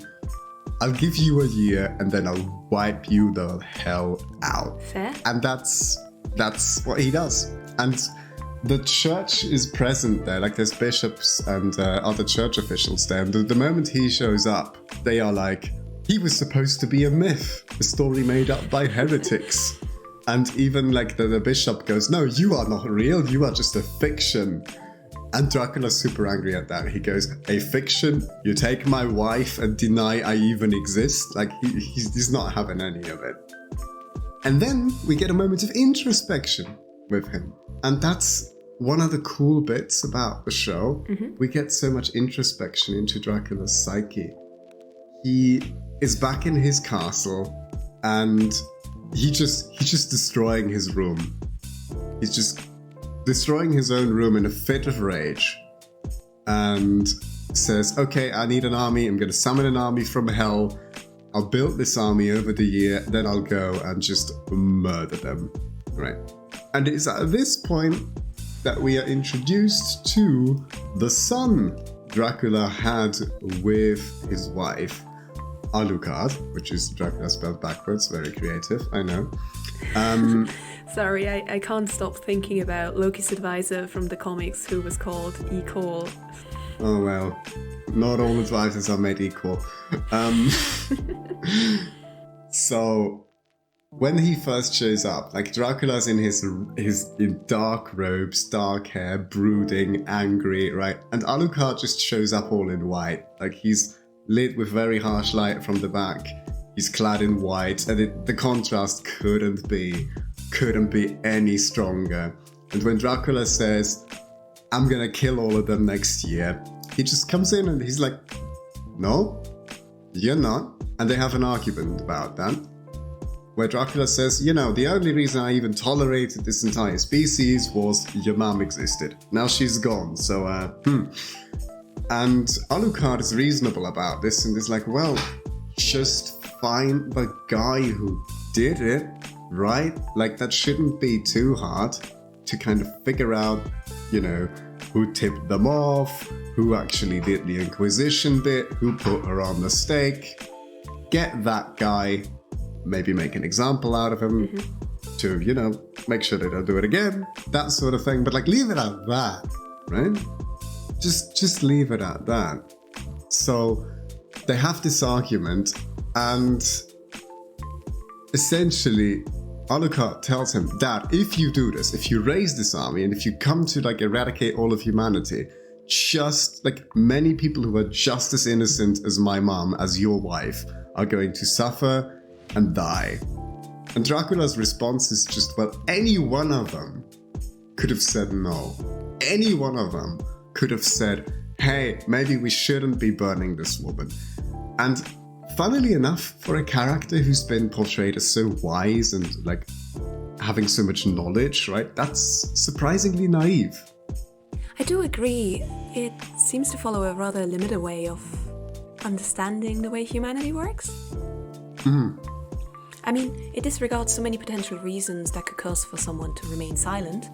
Even good people wouldn't have spoken up. Yeah. Hence, and if nobody spoke up, hence they are not good people. So yeah, that does make sense, and it does tie back to the original book Dracula a little bit, who has no idea how the real world works. You know, who needs education about timetables and whatnot. Dracula doesn't. He probably doesn't really understand why people would be scared to speak up in front of a church council and like defend a woman accused of witchcraft. He probably has no concept of that. Like, the show doesn't make it explicit, but it's a parallel, I think, that you could draw to the original Dracula. And yeah, essentially that's the exchange they have. And Alucard just maintains, hey, Dad, if this is what you're gonna do, I won't let you do it. And as he says that, his dad just slashes him in a fit of rage and draws blood, and that's the last time we see Alucard for a bit. So he's out of the picture. And then, the show doesn't waste time. The next scene is literally Targovište, same city as before, a year later. So, we know the ultimatum has passed. And what do we see? We see a city of people gathering in front of the church, and there's some church official bishop type on a seat, and he's talking about this vision they had a year ago, and how nothing has happened, and how they knew we'd be fine, and these were all works of the devil and works of illusion, right? 2 mistakes here. First mistake, do not say nothing happened when clearly the sun hasn't set yet. And second mistake, do not equate Dracula with the devil, because in this universe, one of them is tangibly more real than the other. So, yeah, suddenly it starts raining, and the rain is blood. And, yep. Then the demons show up and start tearing the entire city apart. And, that's the end. That is episode 1. And I won't go into, the other episodes in that much detail, obviously. But this is the one that we first see Dracula. We see him characterized quite a bit. In that he had kind of retreated from humanity. His castle was, way away from everywhere else. He gave humanity a chance. He had a loving relationship with this woman, even had a son with her. And then that's taken away from him, and vengeance ensues. That's the trajectory we're on here. And while we spent most of this episode in Dracula's head, most of the other episodes focus on different characters who end up fighting against Dracula to stop him from wiping out all of humanity. So we don't have this low-key threat from Dracula being somewhere and, potentially turning a human here or there and having a sip every now and then. No, he's just straight up unleashing a whole army of demons that just scour the land and kill everything in sight. That's the threat. It's a very by-the-book, standard kind of fantasy tropey save the world threat that's established here. None of the gothic, ooh, what's happening and who can we trust, and the whole transgression bit about going too far. It's just no, we just crank the go too far lever to 11 from the very start. It's just all demons killing everything. If you want to watch the show, be warned, fairly gory about that. It's fairly graphic. It's an animated show, but you do see guts spilling and the like. Just keep that in mind if you want to watch it. So that's different. Fundamentally, the story's not a bit of a mystery. It's clear who's doing it, and it's clear it needs to end. And we get our power trio of characters that goes on a trip to fight back against the Legion, save the villages in the region, and ultimately kill Dracula. That's the mission. Mm-hmm. The next couple of episodes introduce us to the other characters who are going to be acting against Dracula. And then in the 4th episode, we have an interesting little opening scene that I want to talk about. Because we open in a church with what is now the bishop of a certain city. And this guy is the same bishop who condemned Dracula's wife and had her burned at the stake. He's the guy, right? Had we followed Alucard's plan and just found the guy and murdered him, this would be the guy to murder. And he's in his cathedral, the demons are coming for the city, and he, seeks shelter in the house of God. And the demons come in anyway. They creep in from every angle. It's really well done. Like, you see some coming in the front door, straight up. Some are like hanging from the ceiling. It's slowly climbing down. It's all very, And he's like, oh no, I'm in a church. I'm in the house of God. You cannot enter. And like, he's completely missing the point that they have already entered. Freely and willingly. Exactly. Freely and willingly. And one of the demons actually speaks to him and is like, oh, this is a fucking box, dude. And he literally says, an empty box. And he says, you know, God is not, like, God's love is not unconditional, actually. And God, being all-knowing, knows who's to blame for this invasion even happening in the first place. And then the bishop goes to defend himself and is like, oh, I have lived my life in service of God and the service of the church, right? And the demon just straight up goes, lies? In your house of God? No wonder he has abandoned you. He does not love us, and he does not love you. But we love you. Let me give you a kiss. And then he's dead.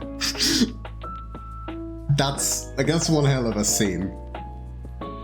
That's the beginning of episode 4 if you want to watch that. That's just, it's so good. It's so good. And like, I love the implication. I just want to point this out. Because it means, like, canonically for this universe, God is probably real. And like, the devil, the hell, blah, in universe implied to be real.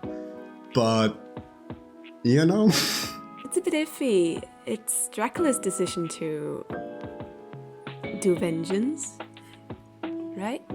It is Dracula's decision to go through with the vengeance, yes. Yeah, and I mean, that kind of makes it weird because the idea that God then would condone this.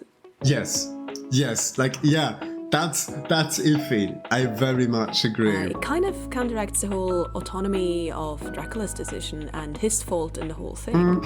Yeah, no, there's different ways you can pick this apart, and there's definitely things you can criticize about this, but it makes for a killer scene, and it gets the point across that, you know, corruption just, like, it doesn't pay. It doesn't work out, usually. Makes sense. Yeah, just wanted to mention that. And this is also the episode where, under this very city, conveniently, sleeps Alucard, son of Dracula, recovering from the injuries that his father has inflicted. And he is found by our two other protagonists, Trevor and Cypher. When they first meet him, like, they see his coffin, and then they trigger a mechanism and the coffin opens, and like, Alucard does the vampire T-pose thing. You know what I mean? Where like the coffin pops open and like he hovers until he's on his feet, and then he wakes up. And they have this fun little exchange because on the one hand you have a wizard and a vampire hunter facing a guy who just came out of a coffin. And initially they assume he is Dracula. Or that he might be, because nobody knows what Dracula actually looks like, they claim. And so they do this little cat and mouse thing, and Alucard's immediately like, well, what if I am, right?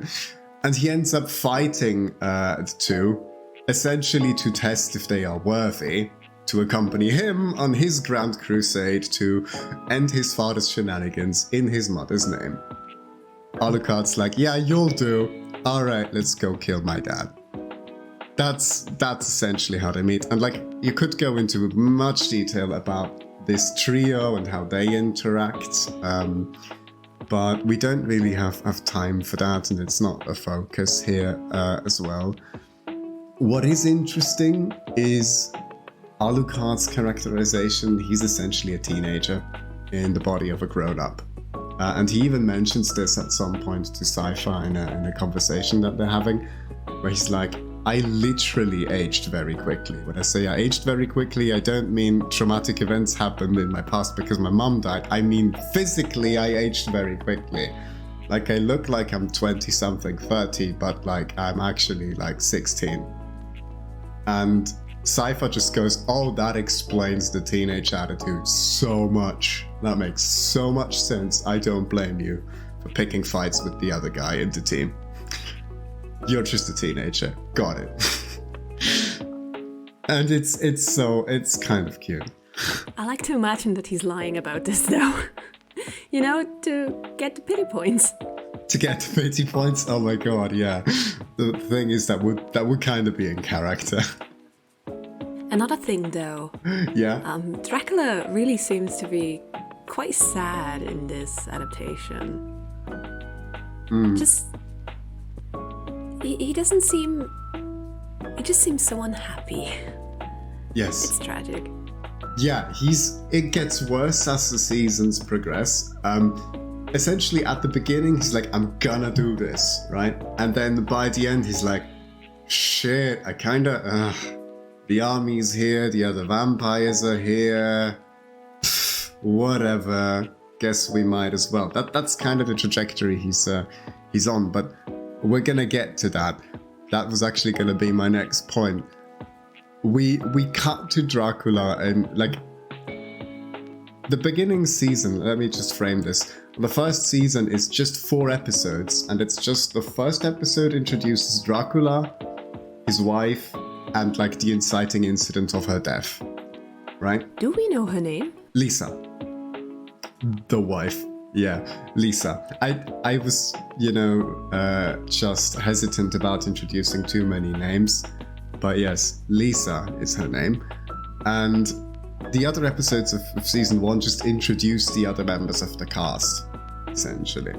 And then we get to season 2, where the imperative really is, okay, we now have our group formed, the crisis is happening, the demons are attacking, Dracula's making good on his threat, let's go stop him. And we get a scene early on of Dracula, and he has now assembled his army. We see his castle, we see his, like, what you call it, not the audience chamber, but like the entrance hall of the castle. And we see a bunch of vampires there, marked by, their teeth and their terrific sense of fashion. And they're talking strategy, they're talking about where to attack next, and what to do.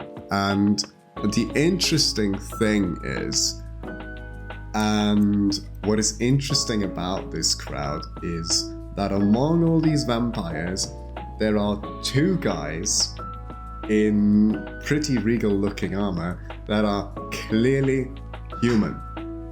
And so the quirk is Dracula's topmost 2 generals, the one that are calling the big shots, are 2 humans who are on board with Dracula's plan to murder all of humanity. Makes sense.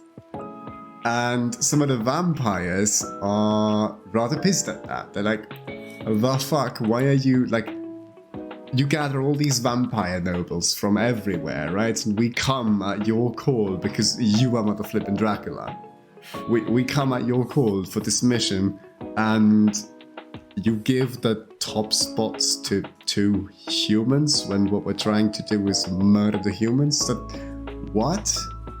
And essentially we then cut to a private bit where where Dracula's talking to those 2 generals, and they ask him, hey, why did you actually, when you're trying to murder all the humans, why did you make us your most powerful generals? And he says, well, most vampires don't see humans as thinking, living beings, just as like livestock, just as food, right? And inferior. And he also says, you can't hate livestock, you simply make use of it. Ooh. And so, with that, Dracula says about himself that he doesn't see humans as livestock anymore. He says it in a very way, but essentially he's saying, I know they feel and think they are not livestock. And I hate them with a passion because they killed my wife. To me, they are not livestock. And he also says very pointedly, you two guys, you are the only two generals here not driven by thirst. And that's his other reason for making them his prime generals. Because they don't feed on human blood. They won't have their decisions be influenced by, oh, I need to get my next fix of blood, if you will. So that's his reasoning for keeping these two human generals. And the series goes into quite a bit of detail in their backstories as well, and they each have their own motivations for joining Dracula. Just very briefly, one of them is very much on board. Like, one of them is very much yeah, humans kind of suck. They need to go. I'm here for it. I realize that will include myself at the very end. Like, I do realize all of humanity. Yeah, okay. And like, there's no chance the species will survive, but that's like better for the environment. Like, that's kind of his angle. He's like, humans are a mistake, and I'm on board with correcting the mistake. Okay. Whereas the other guy, the other general, has kind of been lied to, and believes that he's culling the herd, so to speak. That, you know, Dracula will keep a portion of will keep humans alive in like enclosures, like in a zoo, if you will. Have the vampires feed on them and all that, but like, just reduce the population and control them so they don't cause all this violence anymore, but essentially keep them alive, right? That's what he believes. But Dracula's plan is to fully eradicate all humans, which is a problem for some of the other vampires, because they realize it. They're like, wait, if we kill all the humans, what are we gonna eat? And Dracula just dodges the question like he's playing softball. It's just like, oh. I wanted to ask, the other dude, the one that believes in like the human enclosure zoo, is his name Renfield? No. Because it would fit the character. But he does have a thing. No, his name is Hector. His name is Hector. He does have another quirk. He's I don't know what they're calling it, a forge master. Essentially what he does is he turns corpses into demon-possessed corpses that then fight for Dracula. Okay. He can sort of reanimate the dead. And he's been doing that ever since he was a kid. Yeah. He used to like find a dead animal in the field and be like, oh no, the animal died, that's sad, let me bring it back to life. And then he'd just walk back home with a zombie dog in tow. His parents were none too thrilled, the village was none too thrilled. He's always lived as an outsider because of this ability that he has, that he's using so liberally. Like, he doesn't see why people think, you know, maybe you shouldn't. Yeah. And he just conceives of other humans as pets to be herded, right? Like, he cares for the animals that he reanimates. He thinks, oh yeah, we can control the population, we can care for them, we can make sure they don't kill each other. That's his angle. And Dracula's just full on exploiting that. Smart. Yep. And like, the other general is fully aware of this, and there's also like, they have a conversation once, he and Dracula, they have a conversation, and Dracula's like, well, do you begrudge the fact that you do not know all of my plans and intentions and blah? And the other guy just goes, you are Dracula. No one has a right to your true intentions. So it's just like, man, this guy's loyal. Wow. He's almost like he's coming out like from outside the universe and just goes, dude, you're Dracula. What are you talking about? No. You do not need to explain yourself. Just do what you do because you are Dracula. And that's the reverence he brings to the table. But yeah, obviously the other vampires aren't thrilled about that. And they're keenly aware, if we kill all the humans, how are we going to survive? But Dracula just dodges that question left and right. He does not address it. And eventually it starts to dawn on some of them that they're essentially also committing like suicide. Like they're helping Dracula along with not only his suicide, but they're like going down with him if this plan continues. Right? Mm-hmm. That's the trajectory that we're on. And Dracula is informed of this unrest among his generals and the other vampires. Like, they keep telling him, oh yeah, shouldn't you do something about that? Like, you need to kind of placate them. You need to like tell them how are they gonna feed and when and her. And Dracula is just like, I don't care about the details. I don't care who holds the top spot. Just get the job done. That's where he's at this point. He's like, I just want it done. I don't care how, I don't care who, just do it. And like, let me sulk in this chair. Because that's what he does for 90% of the season. He sits in a chair. When he's not addressing the crowd, he's just sitting in his chair being depressed and lonely and thinking, man, I really want this to be over. I miss my wife. Yes, that's how they frame him. That's how they frame him. And then there's unrest. Dracula is still very scary when he's angry because, you know... He's Dracula. He's Dracula, exactly. And like the other vampires are squabbling for things that he's like, oh my god, you guys are so petty. Just do the damn job. And he's angry about it and everybody's scared because he's Dracula. And it's at this moment that we get the entrance of Camilla, the other famous vampire and direct reference to the Camilla in the novel by Sheridan Lefanu. And she essentially comes in and she's like, okay, took me a while, but I'm here. Time to get to business. So actually, I have a question. I understand we're doing this because the humans murdered your wife. And essentially, like she doesn't say it like that, but essentially, I understand, you're sad, they killed your wife, you're mad, we killed them. Okay, but why did you never turn her? Of course, with the implication, if you had... She would be a... Oh! So, like, indirectly, she's, like, blaming him. Like, hey, if you cared, why didn't you turn her? We wouldn't be doing this whole thing. And you can expect how that goes down. Not well? Nope, no, he gets so mad his eyes go red, like all of them. And like Camilla's just like, she's no mercy. She's just like, was she just a pet? Like if you didn't turn her, does that mean she was just a pet? And if so, why are we going to war? Because your pet died.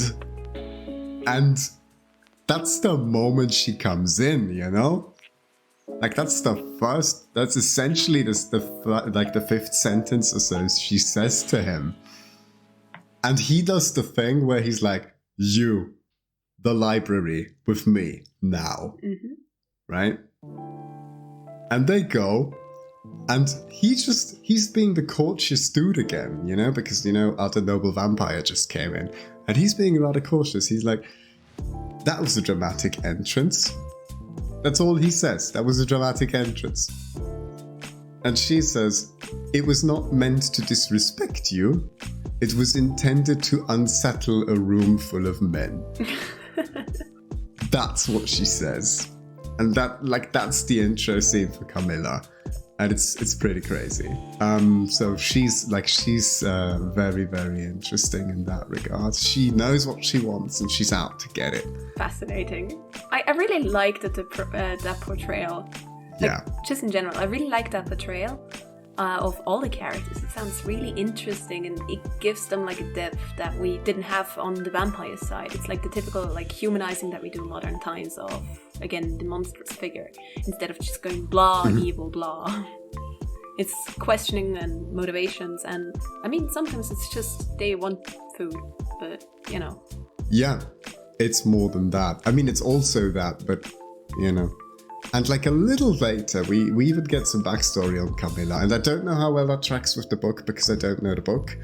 And the later seasons focus more heavily on her, but we get the bit that she was turned herself. by a male vampire who promised her the world and then grew old and mad. She wasn't thrilled about that, so she ended up killing the vampire who turned her. So she makes it a point to say, I am not about mad old men telling me what to do. And then she gets a summons from Dracula to come to a court full of mad old men. And she's not thrilled about that. So she starts pulling strings, she starts talking to different people around the castle, starts forming her own faction, and like sow seeds of doubt in Dracula's intentions, his leadership. You know, she sees right through the fact that if this continues, we're all gonna die. So what are we gonna do about it, right? Are we gonna let him do this to us just because his wife died? Yeah. So that's how she frames it, and essentially she starts winning over the more kind-hearted of Dracula's human generals. She wins him over, the guy who used to raise dead pets. She wins him over, and yeah, that's pretty much that. So we know like one of his generals is no longer loyal, and then we get more intrigue among the vampires, and like a lot of them seem so squabbling, you know, compared to Dracula. Sure, Dracula has a weird goal, but he's like very focused on it, and the other vampires are like, I have more Lego than you do. Like, who has more power in this room? Who gets to say what we do, where we go? Like, they care about that. They care about status and all of that. And Dracula just doesn't give a shit. Whenever he's a threat, whenever he's being threatening towards the other vampires, the others are all so incredibly scared. He doesn't even need to lift a finger to kind of show how much more powerful a vampire he is. He doesn't even need to get in the fight, he just has to give them the look and growl a bit, and everyone's like, oh no, sorry I said anything. So he's very far removed from all the other vampires. I do wonder, because I was thinking about it, like the age of the vampires, because I assume, because Dracula is like so well known and, you know, the big man basically. Yeah. Most vampires care about that, and that's why he has high status. But now I wonder, how old is Camilla? Because, again, in history, she was the first. Yeah, yeah. As far as the literary canon is concerned. Yes. So is she older than Dracula? I wonder, because again, it could make sense in a way. It's difficult to tell. Like, the series doesn't make it explicit up until the point that I've seen it, and she doesn't look old, but very few of them do. Like, it's hard, even when you like compare direct screenshots, it's very, very hard to tell, okay, is Dracula older than she is? Is she older than him? It's not easy to tell on visuals alone, so I couldn't tell you. And like, they very much play with the, you know, the kind of femme fatale image that she has, right? Which I think is also present in the book. She does not look old. Yeah, so hard to tell. Really hard to tell. What is probably the case is that she's rather experienced. Like, she's probably one of the older vampires, and has definitely seen a lot of things. You get that sense, you know, she's not just been like wasting away in a coffin somewhere. She kind of knows how the world works. That's the sense you're getting anyway. She's here to get things done, right? But it's very, very hard to place her age-wise. I'd have to see that. Again, we have Alucard that's a teen, so yeah, exactly. Who knows? Yeah. And like, we have this scene of like Camilla seducing one of the generals, essentially to her side, and then the other, not literally seducing, just like convincing. And we have another scene where one of the other vampires goes to meet the other human general, and he's like, yo, dude, I think Camilla is making a lot of sense. We should cut Dracula off from planning this whole thing, do it our way, make sure we survive. And you know what what Isaac, the other general, does in response? Straight murder. Just right then and there. Speaks maybe 2 sentences to him before he does it. It's just like, boom, okay, nope, you do not question my loyalty, you do not bribe me, you do not threaten me. And you certainly do not move against Dracula while I'm in the house. Like, it's a very quick affair. It's really cool. It sounds really good. It's not even... The contrast between these two is like so stark. It's pretty crazy. These machinations inside the court, they continue. And Dracula is so tired. He has a conversation with Isaac, his more loyal human general. He has a conversation with him, and he's like, yeah, I know Camilla's doing her thing, she's making her move, you know, but I don't care. Like, I don't give a shit. If she wants to take control of all the other guys, all the other people, like in the war room, like all the other vampires, if she wants her own faction, let her do it. At least then, you know, she can come to me with what she wants, and I won't have to deal with all of them coming to me individually. It's just like, okay, what do you want? Right? Like, that's easier for him. That's the angle he's had. And he literally says he is tired.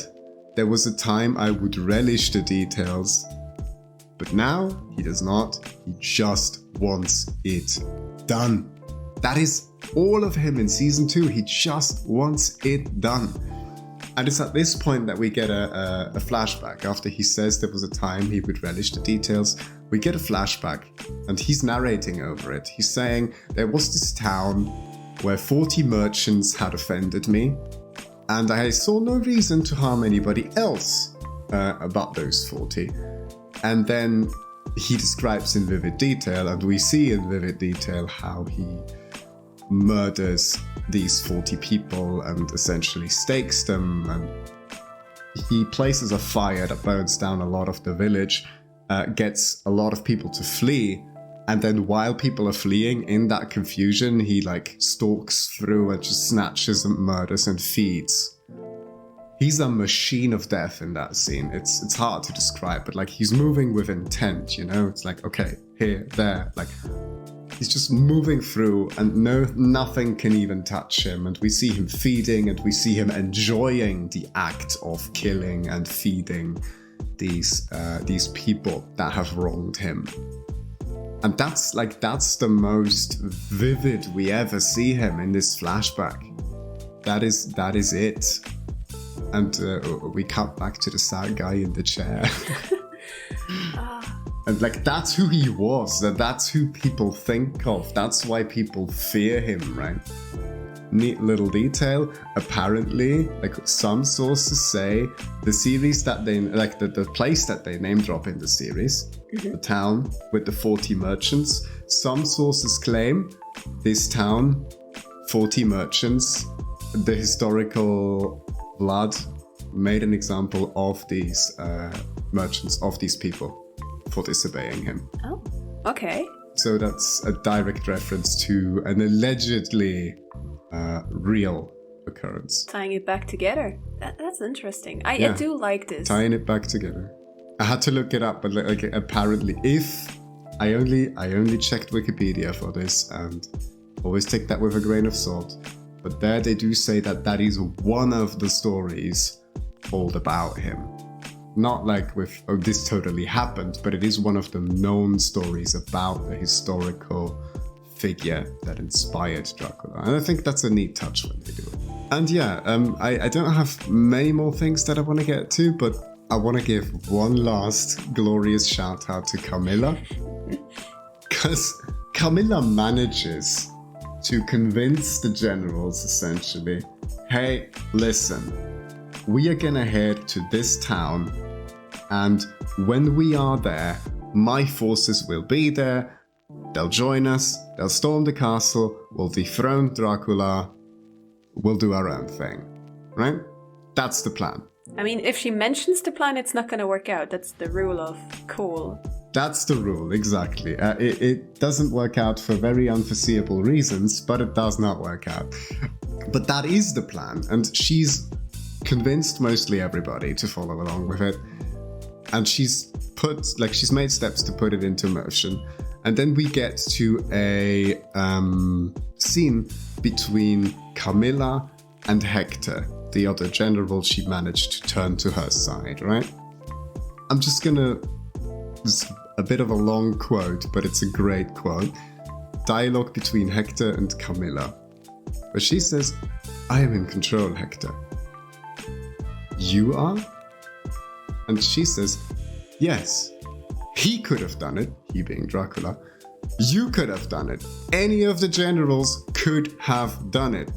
But I had to. Do you know why I had to?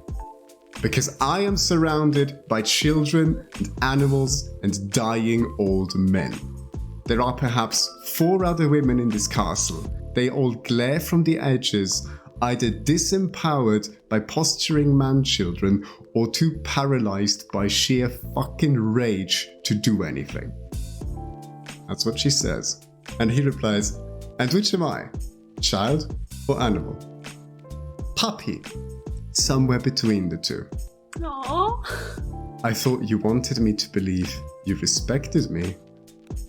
"I did. Now you're implicated, so I don't need to." Okay.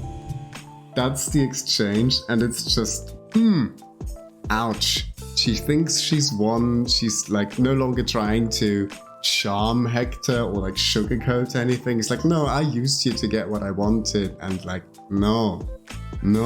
I hope it blows up in her face. That's where she's at. And then essentially, that plan gets put into motion, and it all ends. It eventually comes to a head when Camilla's forces invade the castle, and among this confusion, among this invasion of hostile vampires, that is when the heroes of the story make their move as well. So we have Trevor the vampire hunter, Cypher the wizard, and Alucard, Dracula's son, using that internal strife to infiltrate the castle and try and assassinate Dracula.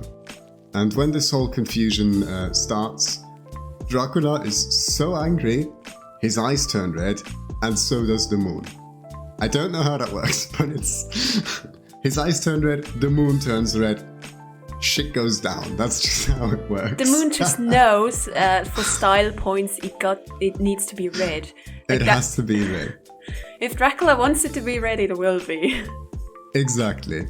And so in this confusion, the heroes enter the hall, and like, it's funny, you have 2 vampire factions just like at each other's throats. Like, you have the ones loyal to Dracula fighting to defend the castle, you have Camilla's forces pushing in, and then, you know, a wizard, a vampire hunter from a known family, and Dracula's bloody son walk into the room.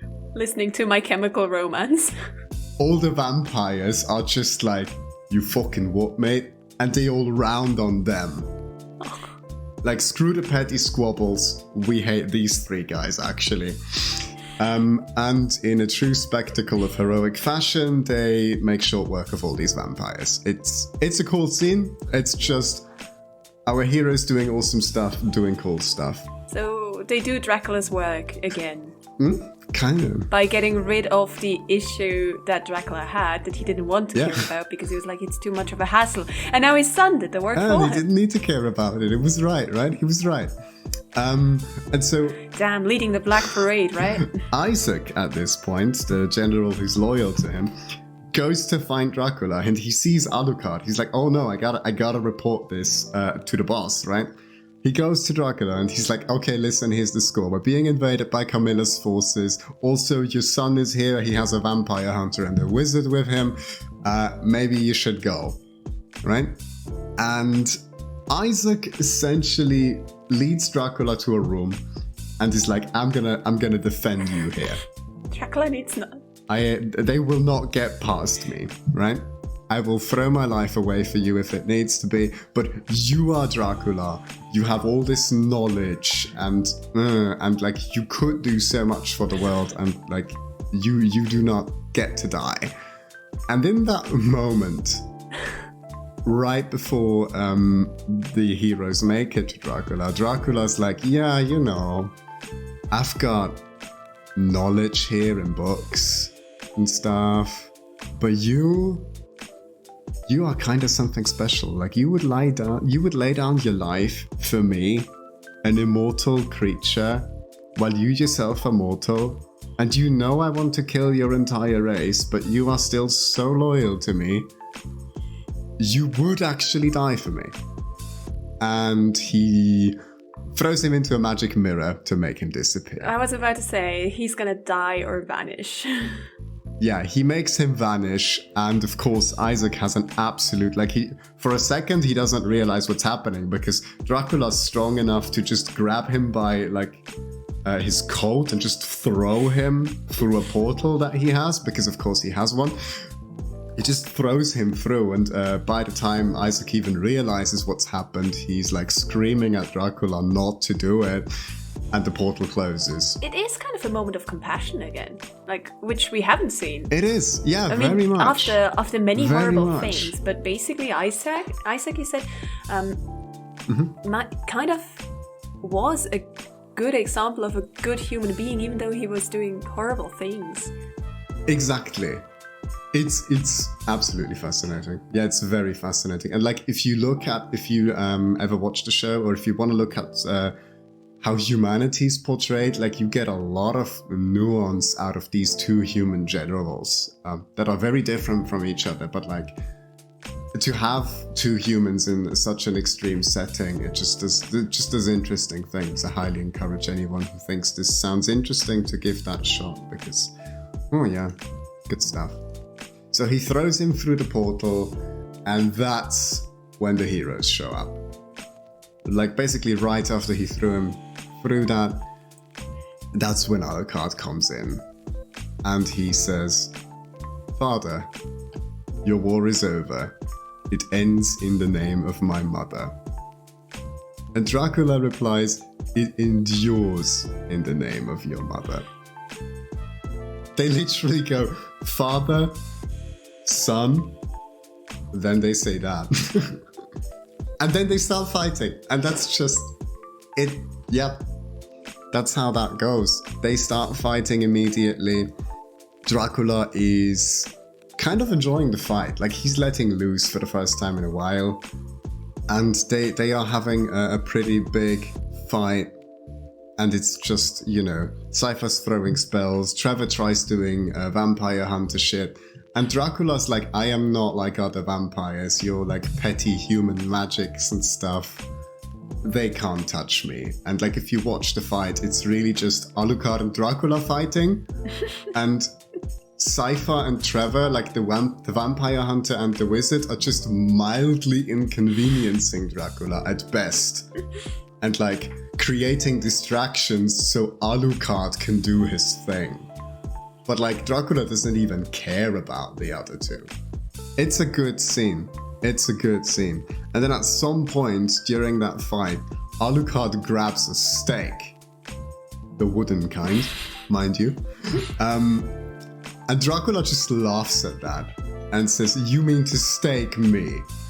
And Alucard's reply is just, "You want me to." And he hits the nail on the head and says, "You died when my mother died. You know you did. This entire catastrophe has been nothing but history's longest suicide note." And that is what it is, isn't it? Damn. That is what it is. And they continue the fight. Like Alucard misses in staking him. He doesn't hit the heart. The stake misses. And then they continue fighting. They tear through the entire bloody castle until eventually they end up in Alucard's childhood room. And of course, that's the moment where Dracula's like, wait a second. What exactly is going on here? And you see this room, you know, it has like hand-painted ceilings and like toys and desks and blah, and it's clearly been like made by him and his wife for his son that he loves very much, right? And like both of them, Alucard and Dracula, both of them pause when they realize they're in this room, and they're like, oh no, and it's at this moment that you see like this, I mentioned earlier, Dracula's eyes turned red. The moon did too, right? Mm-hmm. And like in this moment, that's when the red from his eyes retreats. Oh. And he's like, oh no, right? It's like the animalistic kind of violent side being repressed again, going back down below the surface again. And he's like, oh boy, oh no. And he says, I'm killing my boy, Lisa. I'm killing our boy. We painted this room. We made these toys. It's our boy, Lisa. Your greatest gift to me. And I'm killing him. I must already be dead. Damn. And in that moment, Alucard breaks off the bedpost of his own childhood bed and stakes Dracula with it. And he just lets it happen, like it's a slow thing, kind of thing. It's like they agree. They have a moment there, but Alucard goes through with it, he does it. And as he does, Dracula starts kind of dissolving. Very like, how do I describe this? Almost very like... The snap. Sorry? The snap. Like not quite the snap. It's more like everything is the snap by now. demonic goo snap variation. Okay, like he starts, more skeletal features. He starts to kind of decay, that sort of thing. Okay. He's going more into. He's getting more of a Nosferatu look for a bit, right? Okay, the poor soul. That's happening. That's happening as he's dissolving. And Alucard and Dracula have felt so far along the castle that the other guys haven't been keeping up. So this has been between them. And Dracula is essentially almost completely gone at this point. And in his final moment, he reaches for Alucard, probably for a hug, right? But it's at that moment that Trevor the Vampire Hunter shows up. No. And he sees that. And sees it as a threat. And decapitates Dracula right in front of Alucard. No! Yep. Yep. No. Yep. And like, he realizes, but of course at that point it's a bit too late. And with that, it is done. It is done. He completely disintegrates, and we see like spirits pouring out of it and blah and everything. And of course, the only thing that's left behind is a scorched carpet and his wedding ring, because of course he still has his wedding ring. Yeah, and that is how Dracula dies at the end of season 2. I mean, to be fair, yeah, that was a lot more intense than the 3 pages in the book. It was. It's a good series of it's a good sequence. It's a very, very powerful sequence. And like after that, in the aftermath, they clear out all the other vampires and blah, but like that's peanuts next to killing Dracula, right?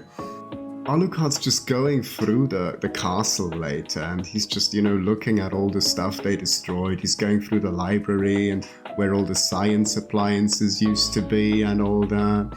And he's just this lonely, sad boy sitting in a room that's just, his childhood home, and he's just killed his dad, and it's like, oh, damn. So how do they resurrect Dracula? I do not know. I do not know if they do. Dracula always returns, right? So, I mean, I don't know, but I do wonder. I do not know.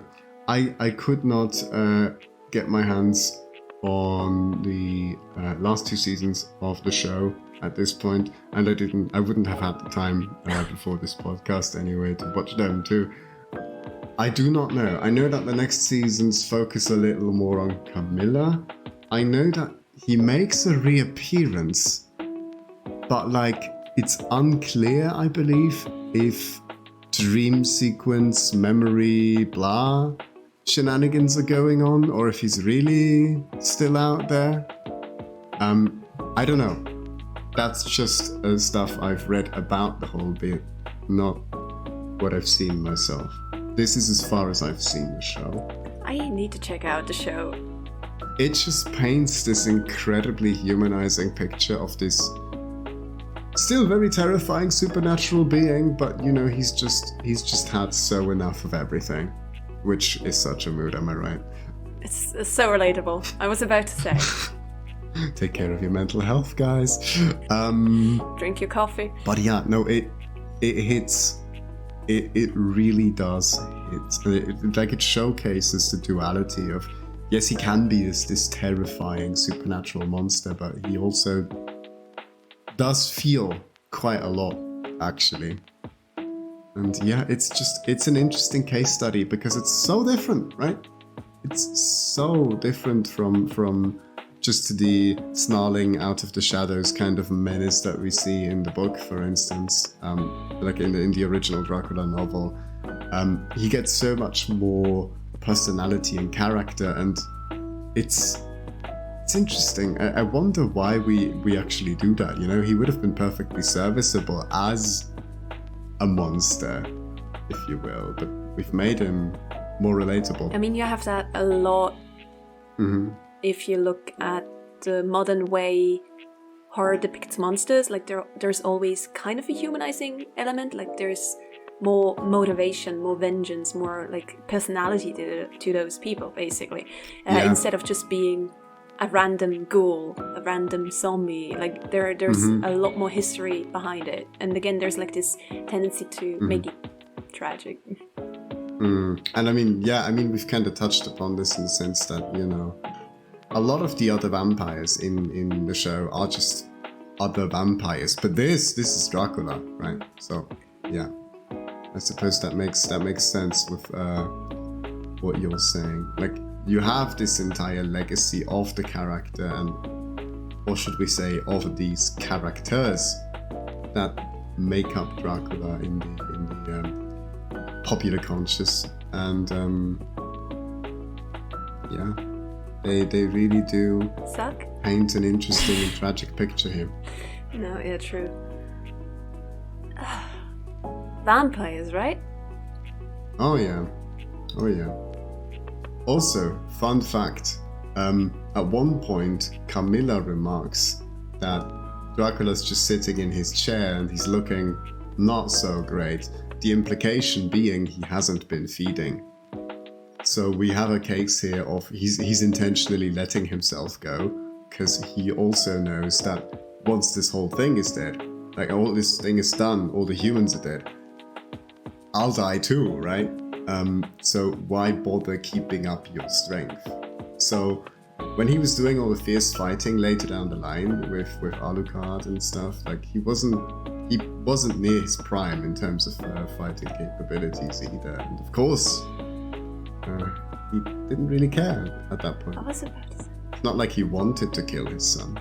I was about to say the implicature that him not feeding still led to the moon being turned red and him being all powerful to like what we assume to be him to be is like very fascinating, because again that just means that Dracula at his prime is impossible to actually witness for us. Like it's so far removed from I say normality, humanity, like whatever he is, like he's so big. It's interesting. I like it.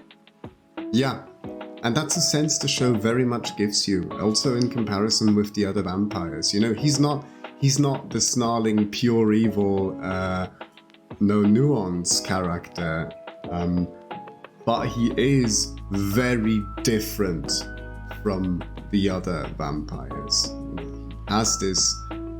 He doesn't really squabble over minor power struggles because he knows he's the guy, and everybody knows he's the guy. And even when he's that weak, even then, even when it becomes knowledge of everyone in the court, nobody makes a move on him because he's Dracula.